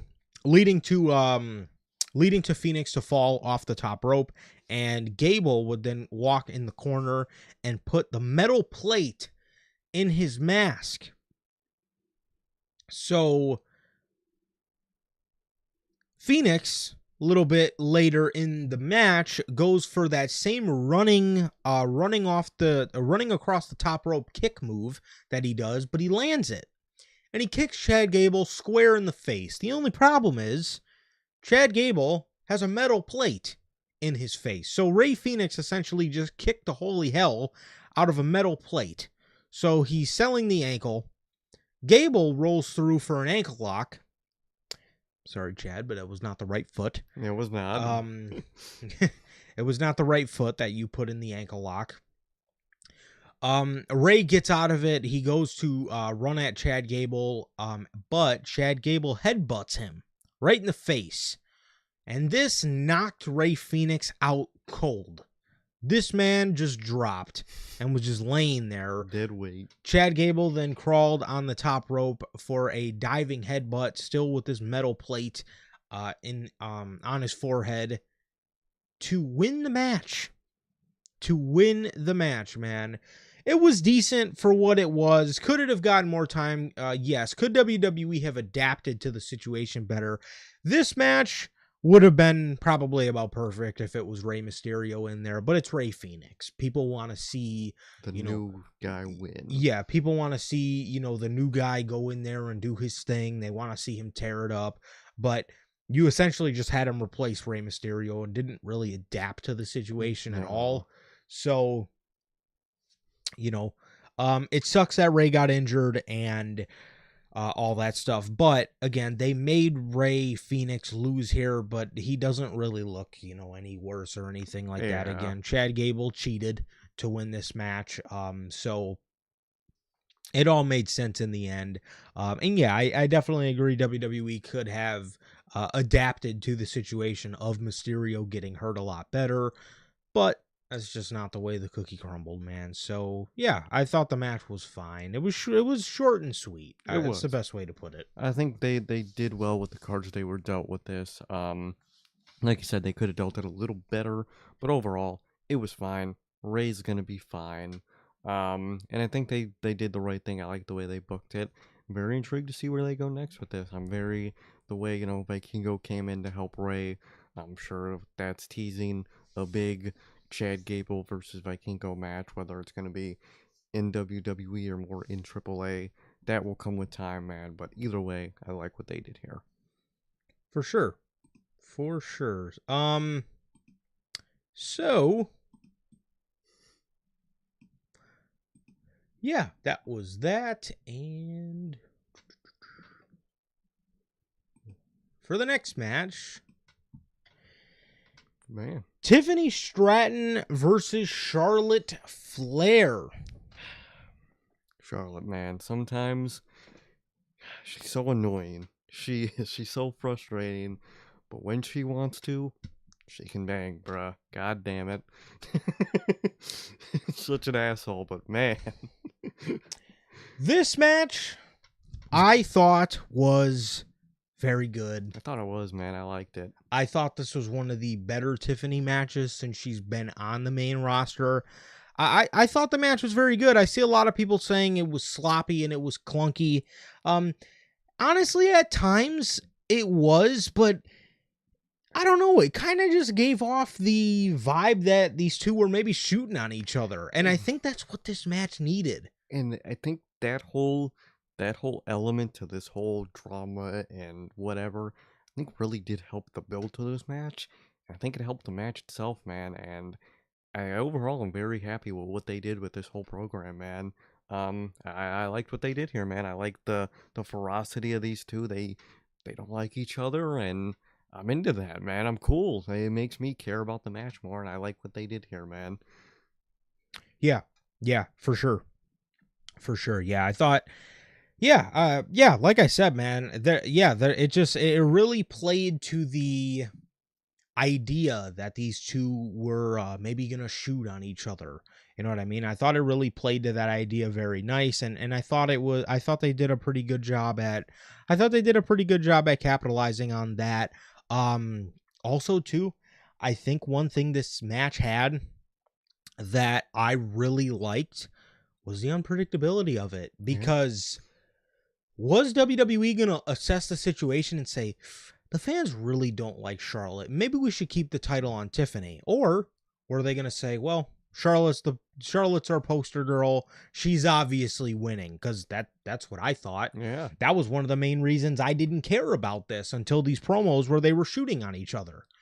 It made me a lot more excited for the match. So it made me a lot more excited for the match to just see the vibe of these two just look like they are shooting on each other, man. And or not the vibe of them two shooting on each other, of these two actually shooting on each other. You know what I mean? They don't like each other. Yes, this happened multiple times going into Mania, and I thought it made me more excited for the match. I know a lot of people it might have fatigued them out or made them not want to see the match at all. I don't know why that is. But everyone's entitled to their own opinion. But for me, it made it a lot more enjoyable. It made it a lot more enjoyable. I thought the element of realism in these two legit shooting on each other actually made this very enjoyable. And And another thing that added unpredictability, up until this match, there was 3 title changes on this show so far. So I was thinking, man, no way all titles changed tonight with all the title matches tonight. And I was, even though at the same time I was like, dude, it's Charlotte, she's gonna win. Yeah. But then at the same time, I was like, dude, there's already 3. No way they just have everybody change their titles this weekend. That added another element that was really good to it, man. Yeah, and so Charlotte, if there's one good Charlotte element, it's that she has the element of the Hogan effect. It does. It's same thing with that Roman is Yes. likable nowadays, so it's not 27. as bad. Yes. Yep. But dude, there would be moments where if Roman was in, like, dude, 2018 Rumble, man. Obviously, I mean, it didn't go well, but in that Rumble match, him being part of the last one, it's him, it's Shinsuke. It's thinking, dude, do they go with Shinsuke? But dude, it's Roman, man, and that was prime in your face big dog Roman. So you were just, dude, it's gonna be Roman. It's gonna be fucking Roman. And that's all you're thinking. You're on the edge of your seat, and that it gets you hooked. And like you said, Charlotte has the same element. You're like, dude, Charlotte's gonna fucking win, man. Yeah. Charlotte's gonna win. But you get those moments where Tiffany almost wins, you get hype. Those moments where Charlotte almost wins, you get nervous. Say one thing about the Hogan effect, but it can't help in a match, man. Most definitely, and it definitely helped here. 100%. And that was just what I was going to say. That is something that 2018 Roman used to have. Mhm. The problem was he was a babyface. Charlotte at least is a heel. Well, So tries to be a baby. yeah. Which makes it all the worse. Tries to babyface up to the crowd, but she can go in a match, and just because of the Hogan rule, it makes you nervous and it makes you on the edge of your seat because you don't want to see her win. And even when there's times you think she might not win, there's still always a chance Charlotte can win. And it was the same way with Roman. Is if Roman was ever in a situation, you were always nervous, just thinking to yourself, "Oh God, please no," because there's always a chance Roman can win. That's just how it was back in the years of 2019 below. But same thing with Charlotte. She's in a scenario, and just because of her presence, you say, "Oh God," and you get nervous because there's always a chance Charlotte can win. WWE shocked me here. They actually shocked me here, and this is the type of shock that I needed here for WrestleMania. Most definitely, because this was a shock that ended up being great because we're keeping the championship on the right person. Exactly. So Tiffany gets a Barbie entrance where there's 3 Barbie boxes, and it's her, in different outfits in each box, and then she's in the middle doing poses and whatnot in the middle box with the women's championship. And she opens up the box and walks out. Charlotte got an entrance where she came out in, I want to say, Rolls Royce. Yes. Yeah, that's what it was. Yes, she came out in a Rolls. So both entrances were pretty cool there. These two, it was a very brawl type start. Yeah. They looked like they were shooting on each other. Charlotte was trying to take out Tiffany's leg to weaken her up for the figure 8. Charlotte went on the outside and sort of buckled her knee. So Tiffany started working it. There was a point in the match where Charlotte gets in the ring. Tiffany jumps in the ring, and you can hear Charlotte saying, "Wait, wait, wait, wait," as she's kind of clutching her knee. And I thought to myself, oh man, I don't know if she just re-injured her knee or whatever the case was, but yeah, I was most definitely nervous. I was most definitely like, oh God, did she just actually re-injure herself? So she goes to put Tiffany, there was another point in the match where she's throwing Tiffany's leg up against the ring post. She does get Tiffany in the figure 8, or she gets her in the figure 4, but before she can bridge up into the figure 8, Tiffany starts banging on her surgically repaired knee. So she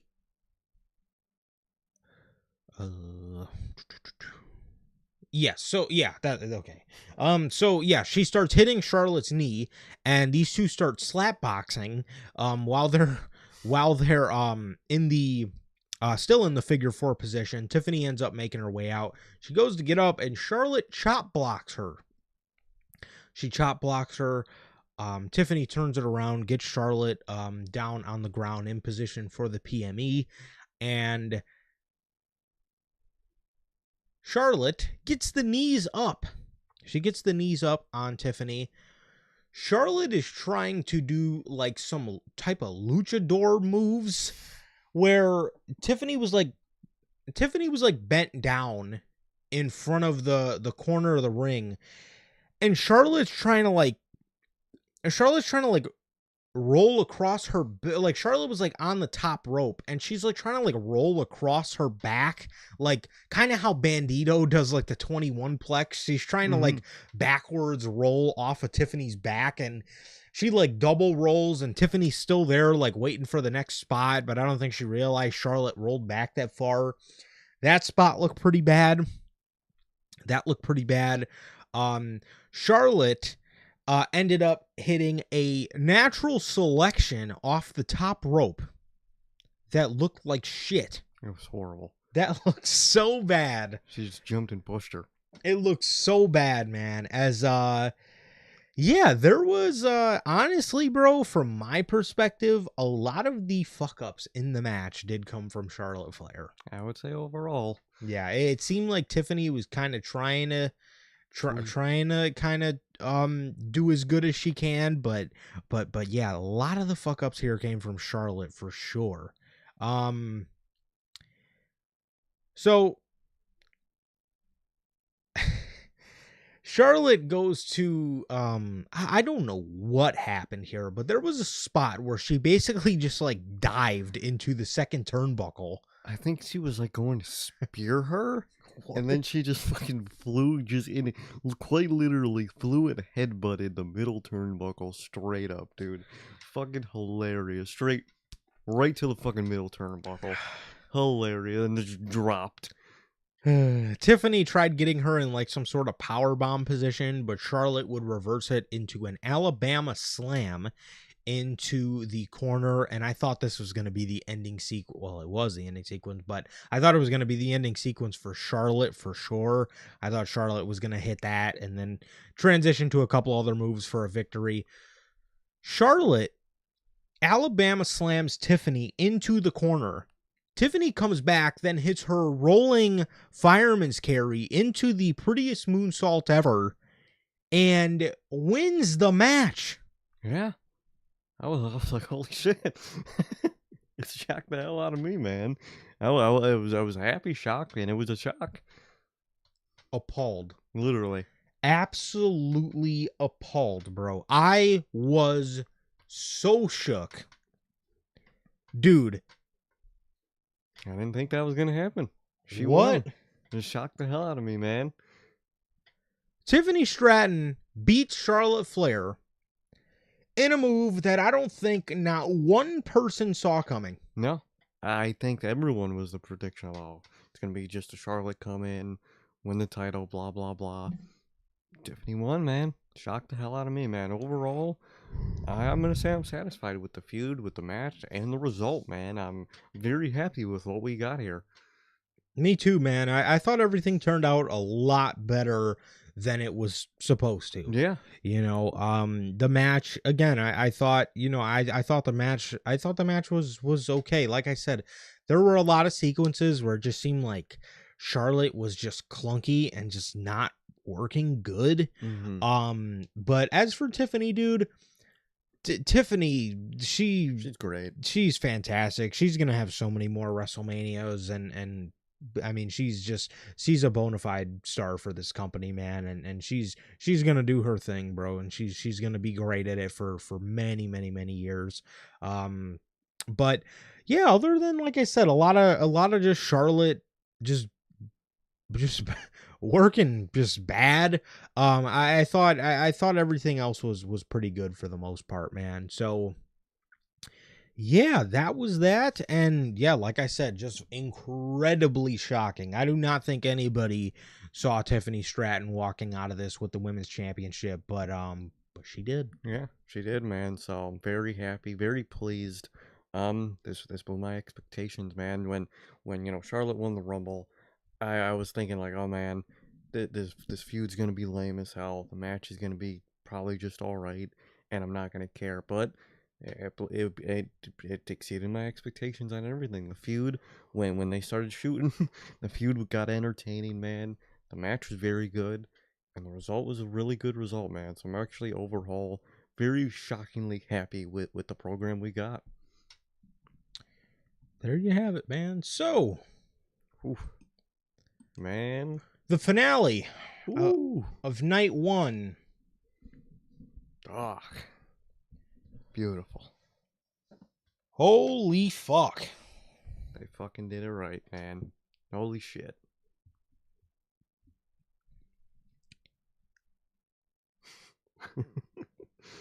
Man, So great. this fucking banged, bro. It did, dude. This was fucking awesome. Did promo packages right, entrances right, match right, ending sequence right, decisions right. Fucking blew it, checked every fucking box, dude. So happy with what we got here. Man, that was awesome, bro. That was awesome. Seth Rollins makes his entrance with a flamethrower, wearing all black. He shoots the flamethrower around a couple times, the lights go out, and the lights come back on, and we get a very Messiah like white, all white. Rollins is wearing all white. He's wearing all white. His Trons are all white. He's got these white glasses on. He's got all white, man. So Bigger than black and white. Rollins comes out, like I said, very Messiah-like, just feel to the entrance. Roman makes his entrance, and right above the entrance ramp, there were a bunch of like video boards that they were using for like playing cards for like each talent. Yeah. They lowered down, and the outer layer had all pictures of Roman, but the inner layer, and they were lowering on the ramp as he was walking through them, had pictures of the bloodline. Yeah. It had pictures of Afa, Sika, Rikishi, Peter Maivia, this old man Rocky Johnson. I'm surprised. I'm surprised we didn't fucking see The Rock on there. You know, I'm sure The Rock would have been happy to indulge of sending his own pictures in. I think that might have given people the wrong idea of where like The Rock might lie storyline wise with Roman if they put The Rock up there very obviously. I think people would have been like, "Oh, Roman's gonna join The Rock and shit," and I don't think he is. Yeah. So I think that would have give people the wrong idea. I think that's why they wasn't really prominently there. Very true. But yeah, we seen, you know, like I said, just pictures of the bloodline, right? Just a bunch of the members of the family coming down as Roman was walking through them. We then get to Punk's entrance, and they play this very wholesome video package of Punk and just his whole career. And he was reciting an old promo from his early days in WWE. I'm wise. I don't drink. I don't smoke. I don't do drugs. And just, you know, My addiction is wrestling. Classic. Yeah, my only addiction is wrestling. Awesome. It almost made your boy shed a tear, man, because all in that moment I could think was, this guy, man, he finally fucking did it. He finally did it, man. He finally got what he deserves, man. God, took this long, man. Man. Took choking a man out, and he's got it. Fucking Jack Barry. It's all his fault. He's here because of Jack Perry. Great, love that element to the wrestling lore will forever be golden, man. I get to tell my kids, man, why CM Punk finally got that main event? He was in This AEW. guy. He was in a rival company, got beef, choked a guy out. He got fired. Cannot wait to tell that story, man. Gonna be great. Yeah, it's gonna be a good listen for sure. So he comes out. We get to the actual entrance at this point, and it is being performed by Living Color. Oh yeah. The video package had "This Fire Burns" Hell yeah, by dude. Kill Switch Engage playing as Punk uttered a line at the end of the video package. My fire has always been burning. Hell yeah, dude. Except for the 7 years I didn't want to be in the business. But he didn't say that part. Yeah, I would constantly say I'm never coming back. But then, he came back and, the fire's back. But it was there the whole fire time. is back.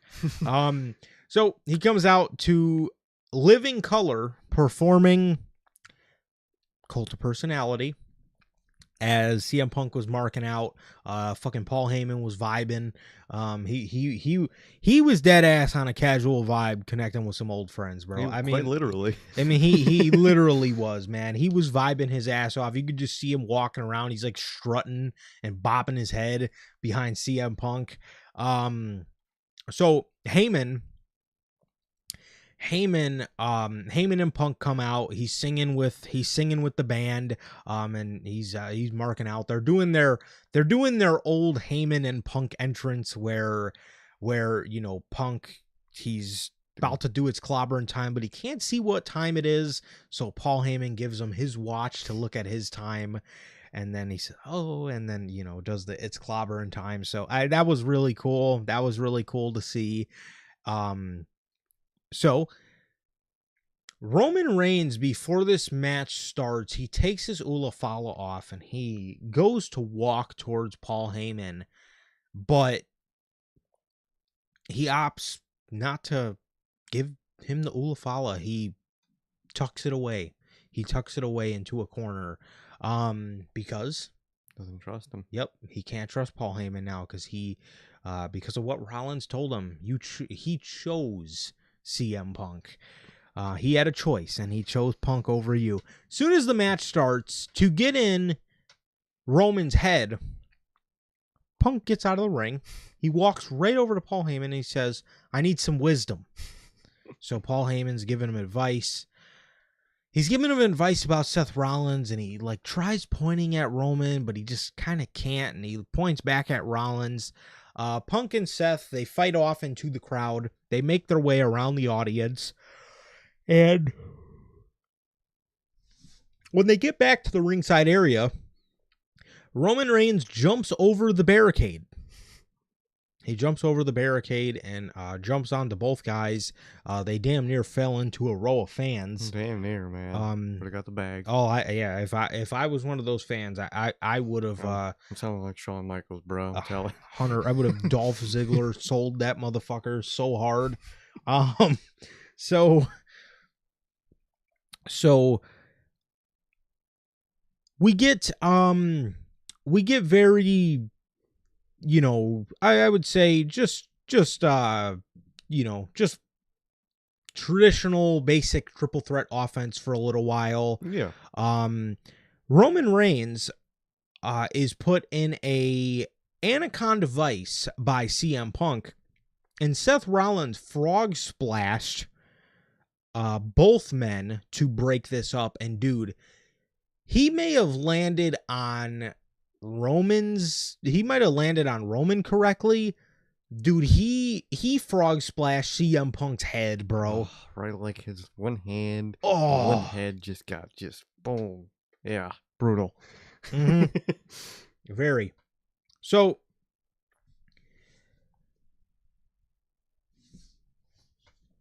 CM Punk picks Seth Rollins up for a GTS. He gets speared.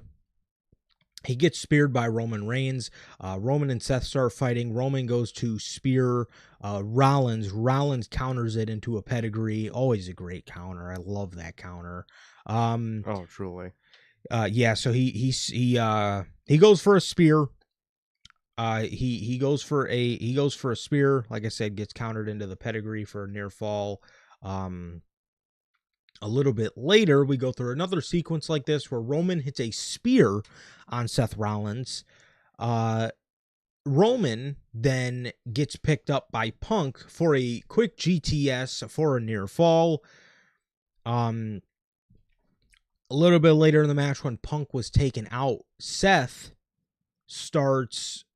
Well, actually, before this, there was a spot in this match where Seth is over there talking to Roman Reigns, and he's telling him, "You're nothing without me. You're nothing without Mox. You're nothing without your bloodline and your wise man. You're nothing." So I thought that was very interesting. As Rollins, like I said, going back to where we were in the match, Rollins kneels down to Roman and he's telling him, "We need to work together. We need to take him out. We need to take him out." And he starts talking about the Shield. And what does Roman Reigns do? Roman Reigns is fucking sitting here crying, basically. Mm-hmm. His eyes, he's getting teary-eyed. He's grabbing his forehead because he doesn't know what to do. You know, he's grabbing his hair, and he's stressed. He's stressed because, man, I love that aspect of Roman Reigns' character. How he cannot trust people, and when he thinks about scenarios in his life where he did trust people and where he did have brotherhoods, it chokes him up because they fucking out. screwed him over Every time. So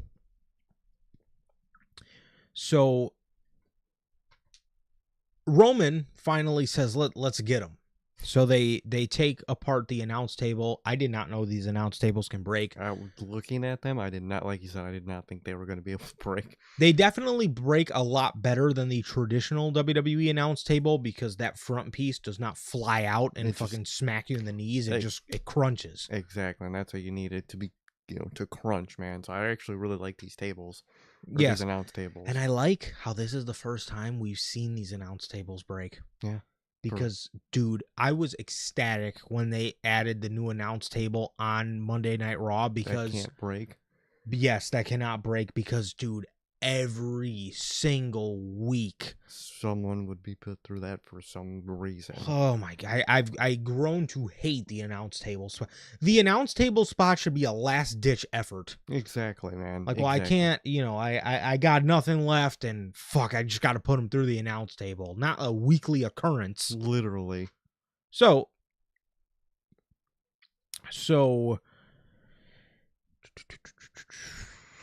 yeah, so they go to Shield powerbomb Punk through the table, and Seth, grabs Punk's arm, and he goes to prop him up. And before Roman does the ooh-ah, he uppercuts Rollins. Puts Rollins down. He then grabs Punk. Powerbombs him solo by himself, powerbombs him through the table. He then walks over by Seth and powerbombs him through the Spanish announce table. Very awesome. Very, very cool, man. Very cool. Double spots there. He then gets Seth in the ring, spears him, but Rollins kicks out. Roman's obviously distressed. He sits on the ring apron and he's looking at a downed Punk on the announce table, and he said, and you could hear him say to himself, "Who the hell asked for a favor?" So, well, so he walks over by Punk. And he's obviously pissed off. He gets Punk in the ring, and he gets him in a guillotine. God, I miss when Roman used to use that, bro. Oh, man. That was such a great finisher for Roman Reigns. I love when he used that guillotine. It was always so badass, man. He does it really good. He does. So simple, and yet so effective. Oh, yeah. So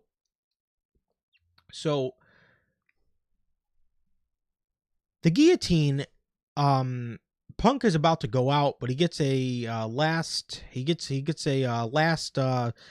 breath effort here, and he puts him in the Anaconda Vice.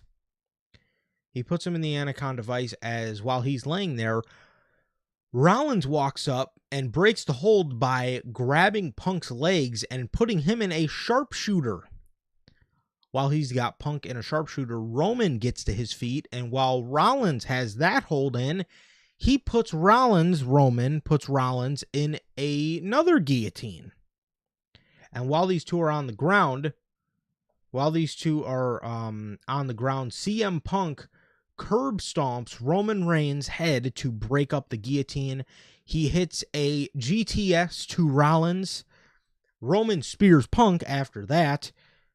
Rollins stomps Roman because this was his last ditch effort before he fell down from the GTS. So now all three guys are down. Crowd is ecstatic because this match is a fucking banger. They were going hard, man. It was great. It was phenomenal. Paul Heyman then just says to hell with this. He walks over by the timekeeper area and he grabs a chair. And I love the acting by Paul Heyman, just how like zombie-like he was grabbing it, like he doesn't want to, but he has to. And he's so conflicted, and it's so great. Amazing stuff here, bro. Amazing stuff. Yes, I love. We got to a point in the match where yeah, I mean Heyman was just damn near stone face, bro. He was like he knew what he had to do at this point. Exactly. So he's looking at Roman, and he shakes his head no. He pushes the chair to CM Punk. Crowd's oohing and ahhing. So he pushes the chair to Punk. Roman starts, damn near getting scared because he's just like, he's pissed. Punk grabs the steel chair. He goes to walk up to Roman to hit him with it, and Heyman's in the ring at this point. Paul Heyman low blows his best friend, the guy that he refused to fire. Very similar to what he did to him many years ago. This isn't the first time we've seen Paul Heyman turn on CM Punk. Exactly. He low blows CM Punk. Roman at this point goes from being a scary ass to laughing. He's laughing. All's fucking great in the world. He think he's got the natural one at that point. Yep. He's happy. He gives the chair, Heyman, to Roman Reigns. And he says, my tribal chief, look, like the Shield, hit him. Roman's like, oh yeah, okay. Again, got the match in the bag at this point. He goes to walk up to Seth Rollins. He grabs the chair and he goes to swing and hit Seth Rollins with it. Paul Heyman drops to a knee again and low blows his tribal chief, ending the Wise Man era. Damn. It's great. It was amazing. That is one of the greatest manager-wrestler duos of all time. It really was. That dynamic and that run truly was insanely good. And it will, they put like moments in the Hall of Fame now and rivalries and matches. Maybe you got to add a duo like this, mate. Because it was so fucking great, man. 1,000%, bro. 1,000%. He low blows Roman Reigns. Roman Reigns obviously drops to the ground as Paul Heyman grabs the chair. And Rollins can't see any of this, but he smiles because he knows what just happened. He hands the chair to Seth Rollins, and Seth Rollins, without hesitation, just like he did to him in the Shield, he took the chair to Roman's back again. He took the chair to Roman's back. He hits Roman with it. He demolishes Roman Reigns with the chair. And gives him a curb stomp to win the match as Seth Rollins walks away with Paul Heyman to close WrestleMania Saturday, night 1. It's Wow. incredible, dude. What a fucking match. What a spectacle Mm-hmm. this was.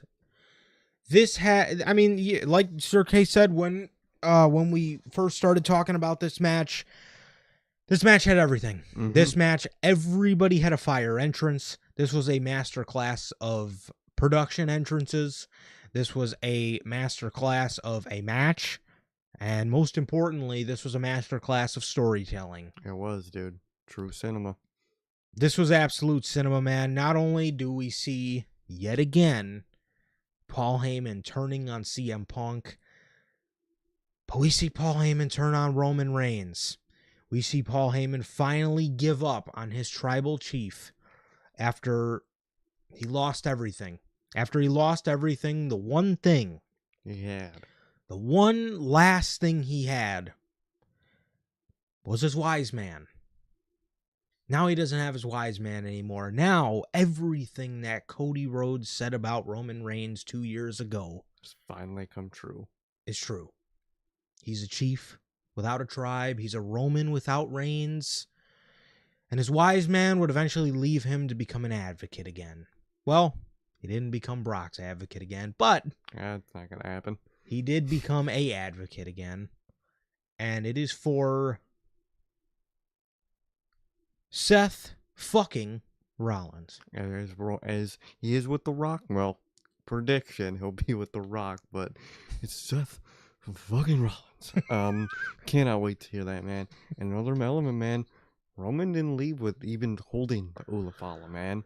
No, he left He it. just left it there because, I mean, what is he the tribal chief of, man? He has nothing. His family doesn't really like to be around him because he's an asshole. Wise man finally gave up on him. Everything finally came and bit him in the ass, man. And very glad with that result in Punk. He put the trust in his best friend, bit him in the ass, man. Love everything they did here. I love the way they booked it. Match was phenomenal. Ending sequence was phenomenal, man. And don't think it's over, man. I think the story expands even further tomorrow night. I think we mentioned it a million times, but I think Seth and Heyman are going to be one with The Rock. I think they're going to be a part of that whole group, that authority collective, whatever they're going to be called. They're going to be, Noah and Seth are going to be called Noah and Brock, they're going to be called the fucking authority or something. The Rock and the Soul Men. Exactly. Something like that, man. But I think they're going to be involved in that. I think we'll see that tomorrow, man. But love this, dude. I love what they did here. I thought it was great. Everything was great. Promo package incredible. Punk's little package was incredible. Entrances, man. Match. You know what I meant by that. His promo old school package. I don't know. I don't think AJ would be with him if that was the case, man. But it was great, dude. Great shit tonight with that main event. It was perfect in every way, man. Loved it, and I'm very intrigued to see what Seth does in this role, man. I'm very excited. I think he's gonna kill it, and I think this shit's about to be really good, man. I think this is about to be the savior of the summer. And I can't wait to see how this is presented, man. I can't wait. I loved it. Yes, and I think if you do add a guy like Rollins or a guy like Paul Heyman to this, it definitely enhances the act, because the fact of the matter is, The Rock and John Cena are not always around. So you need people to constantly keep up and constantly remind fans that this element exists. Yeah, show care for this storyline, because oftentimes all it ever seems like is their Hollywood schedule is more important than this storyline. So and it's a great storyline to tell, and I think a lot of people enjoy it. And it's just not something that we see a lot of, is The Rock and the Soul Men. But man, wow. Geez. Man, when he hit that low blow on Roman Reigns, all I could just think was, it's fucking over, dude. I know. It's over. The wise man and the tribal chief, is done. It's over. And crazy. Yeah, and all I could think about was that Cody promo, man. Is now everything is true. He has nothing. He has nothing. And remember, what Roman Reigns said when he inducted Heyman into the Hall of Fame was, "When I don't have my wise man, that'll be the last you see of this tribal chief character." I think it is, man. I think the evolution really starts now, man. I can't wait to see that redemption slowly come into play, man. I can't wait. Yeah, crazy stuff, man. Crazy stuff, dude. This WrestleMania night one, man. I don't, I don't think it was as horrible as A lot of people are saying, yeah, I don't think this was as horrible as a lot of people are making it out to be. Because remember, night one last year wasn't really as good as night two. And WWE set it up that way on purpose, I yeah, think. And I think they set up night two to be a lot better. But by no means would I say night one was bad, man. Like I enjoyed a little bit of the Cargill match. LA Knight and Fatu was pretty good. The two worst things to me were the two first things on the I was gonna on say the show. they started off really rocky, but once they got to the Jada and Naomi match, I think it slowly built itself up to a good peak end, man. Like you said, I don't think it's as bad as people are saying, man. They're saying it's top 5 worst manias ever, and I've watched WrestleMania 34. This does not come fucking close. Uh, not anywhere fucking close to 34, man. But yeah, but it was a very rocky start. I'll give them that, and I am scared for a lot of elements on Raw with that Jey Uso win, man. But overall, I think tonight was a slow climb in terms of quality, and I think it ended off fucking amazingly, and can't wait to see how it is tomorrow, man. I think tomorrow we're gonna wake up and it's gonna feel more like a WrestleMania day. For sure, man. But yeah, I mean, I thought a lot of other things on the show. I thought they did a decent job at fulfilling Duties. yes for WrestleMania for sure. But yeah, man. So that was WrestleMania night one. These three in the main event got 32 minutes and 55 seconds. That was phenomenal. Yeah, of what was a fucking great main event, man. So not only have we seen John Cena turn heel this year, but we've seen Paul Heyman turn on Roman Reigns this year. Seth is a heel now. Very awesome, man. It's going a very cool and very interesting direction. Yeah. There was a spot after the match where Paul Heyman looks at Roman Reigns and he does this. Yep. And he looks over and he completely turns his attention to Seth Rollins. And I was just, man, it's And fucking over. dude, Heyman's evil ass face after, the two turns that happened. That man is great, dude. Fucking Heyman is the GOAT, man. I love Heyman, and Yes.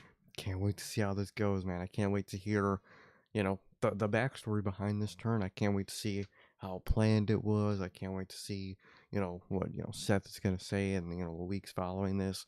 I can't wait, man. I love what they did here, and I really can't wait for tomorrow, and I can't wait for the continuation of this on TV. Absolutely. Yeah, this is gonna be great, and the storytelling opportunities they have with Roman Reigns and especially Roman Reigns, I cannot wait to see where his character goes after this. I cannot wait to see where or just what happens to the character. Like I said, is the tribal chief really done? Is he done wearing the Ulafala and like what is it really over? Yeah. Is it really over? And it's one of these things that I can feel it, man, but I can't believe it until I see it. Mm-hmm. So with Rollins and Punk being on Raw, I'm assuming we see these guys on Raw, unless they want to really make us wait and drag this thing out till SmackDown. But but yeah, man. I mean, I thought this was awesome, man. I thought this was an absolute masterclass of storytelling, and this is the second time I'm saying this, and we're only 4 months into the year. So, Another moment of the year edition already, man. And I think it's only gonna that list is just gonna grow and grow. And I think there's gonna be another edition tomorrow night, man. So I'm very excited. yeah. So, yeah, that was your night one. that was your night one, man. And I enjoyed it, man. I did. I thought a lot of people were sleeping on it, and it wasn't the greatest night one of WrestleMania we've ever seen. But it was still good, man, and I appreciated it for what it was. Exactly. Had a rocky start, went up from there, great ending, and it'll never come close to the horribleness of WrestleMania 34. So overall, I'm happy with what we got, and I'm excited for tomorrow. Absolutely, bro. So, yeah, that is everything we have here today for you all on this WrestleMania Night 1 Saturday edition of your post-show reviews, man. So, as for NHP, we are 50% done with the 4-day stretch, and 2 more to go. Yep, we got one more tomorrow, and then we got another one on Monday. So this is great. This is going great. Thank you guys for an amazing turnout, man. I really Truly. appreciate it. Always appreciate you guys coming out and hanging with us, especially for WrestleMania, man. So we appreciate you guys choosing us to listen to for your WrestleMania post-show coverage. But yeah, we will see you guys shortly. Man, as this should be up on all platforms shortly, within the next 2 hours. And yeah, so that is going to do it for this edition of the Notorious Heels podcast of your WrestleMania 41 Saturday post-show review, man. And with that, it has been always a pleasure for my Johnny. And I, Sir K. And that is going to do it for this edition of your WrestleMania Saturday post-show review. We got one more to go. Hopefully we're on here in 24 hours discussing John Cena winning his 17th World Championship at his last WrestleMania ever. It's going to hit. Man, that's crazy. It's crazy. And with all that, thank you guys, everybody who came out, man. My man, JT, Hunter, Hitter Rainmaker, Logan, Scary, who else? My boy, Duran, Gotti. Thank you guys so very much for joining us here today on this edition of your WrestleMania 41 Saturday post-show review. Thank you guys so very much for joining us. And with all that, please like, comment, and subscribe. And we will see you all tomorrow with the WrestleMania Sunday post-show review. Peace.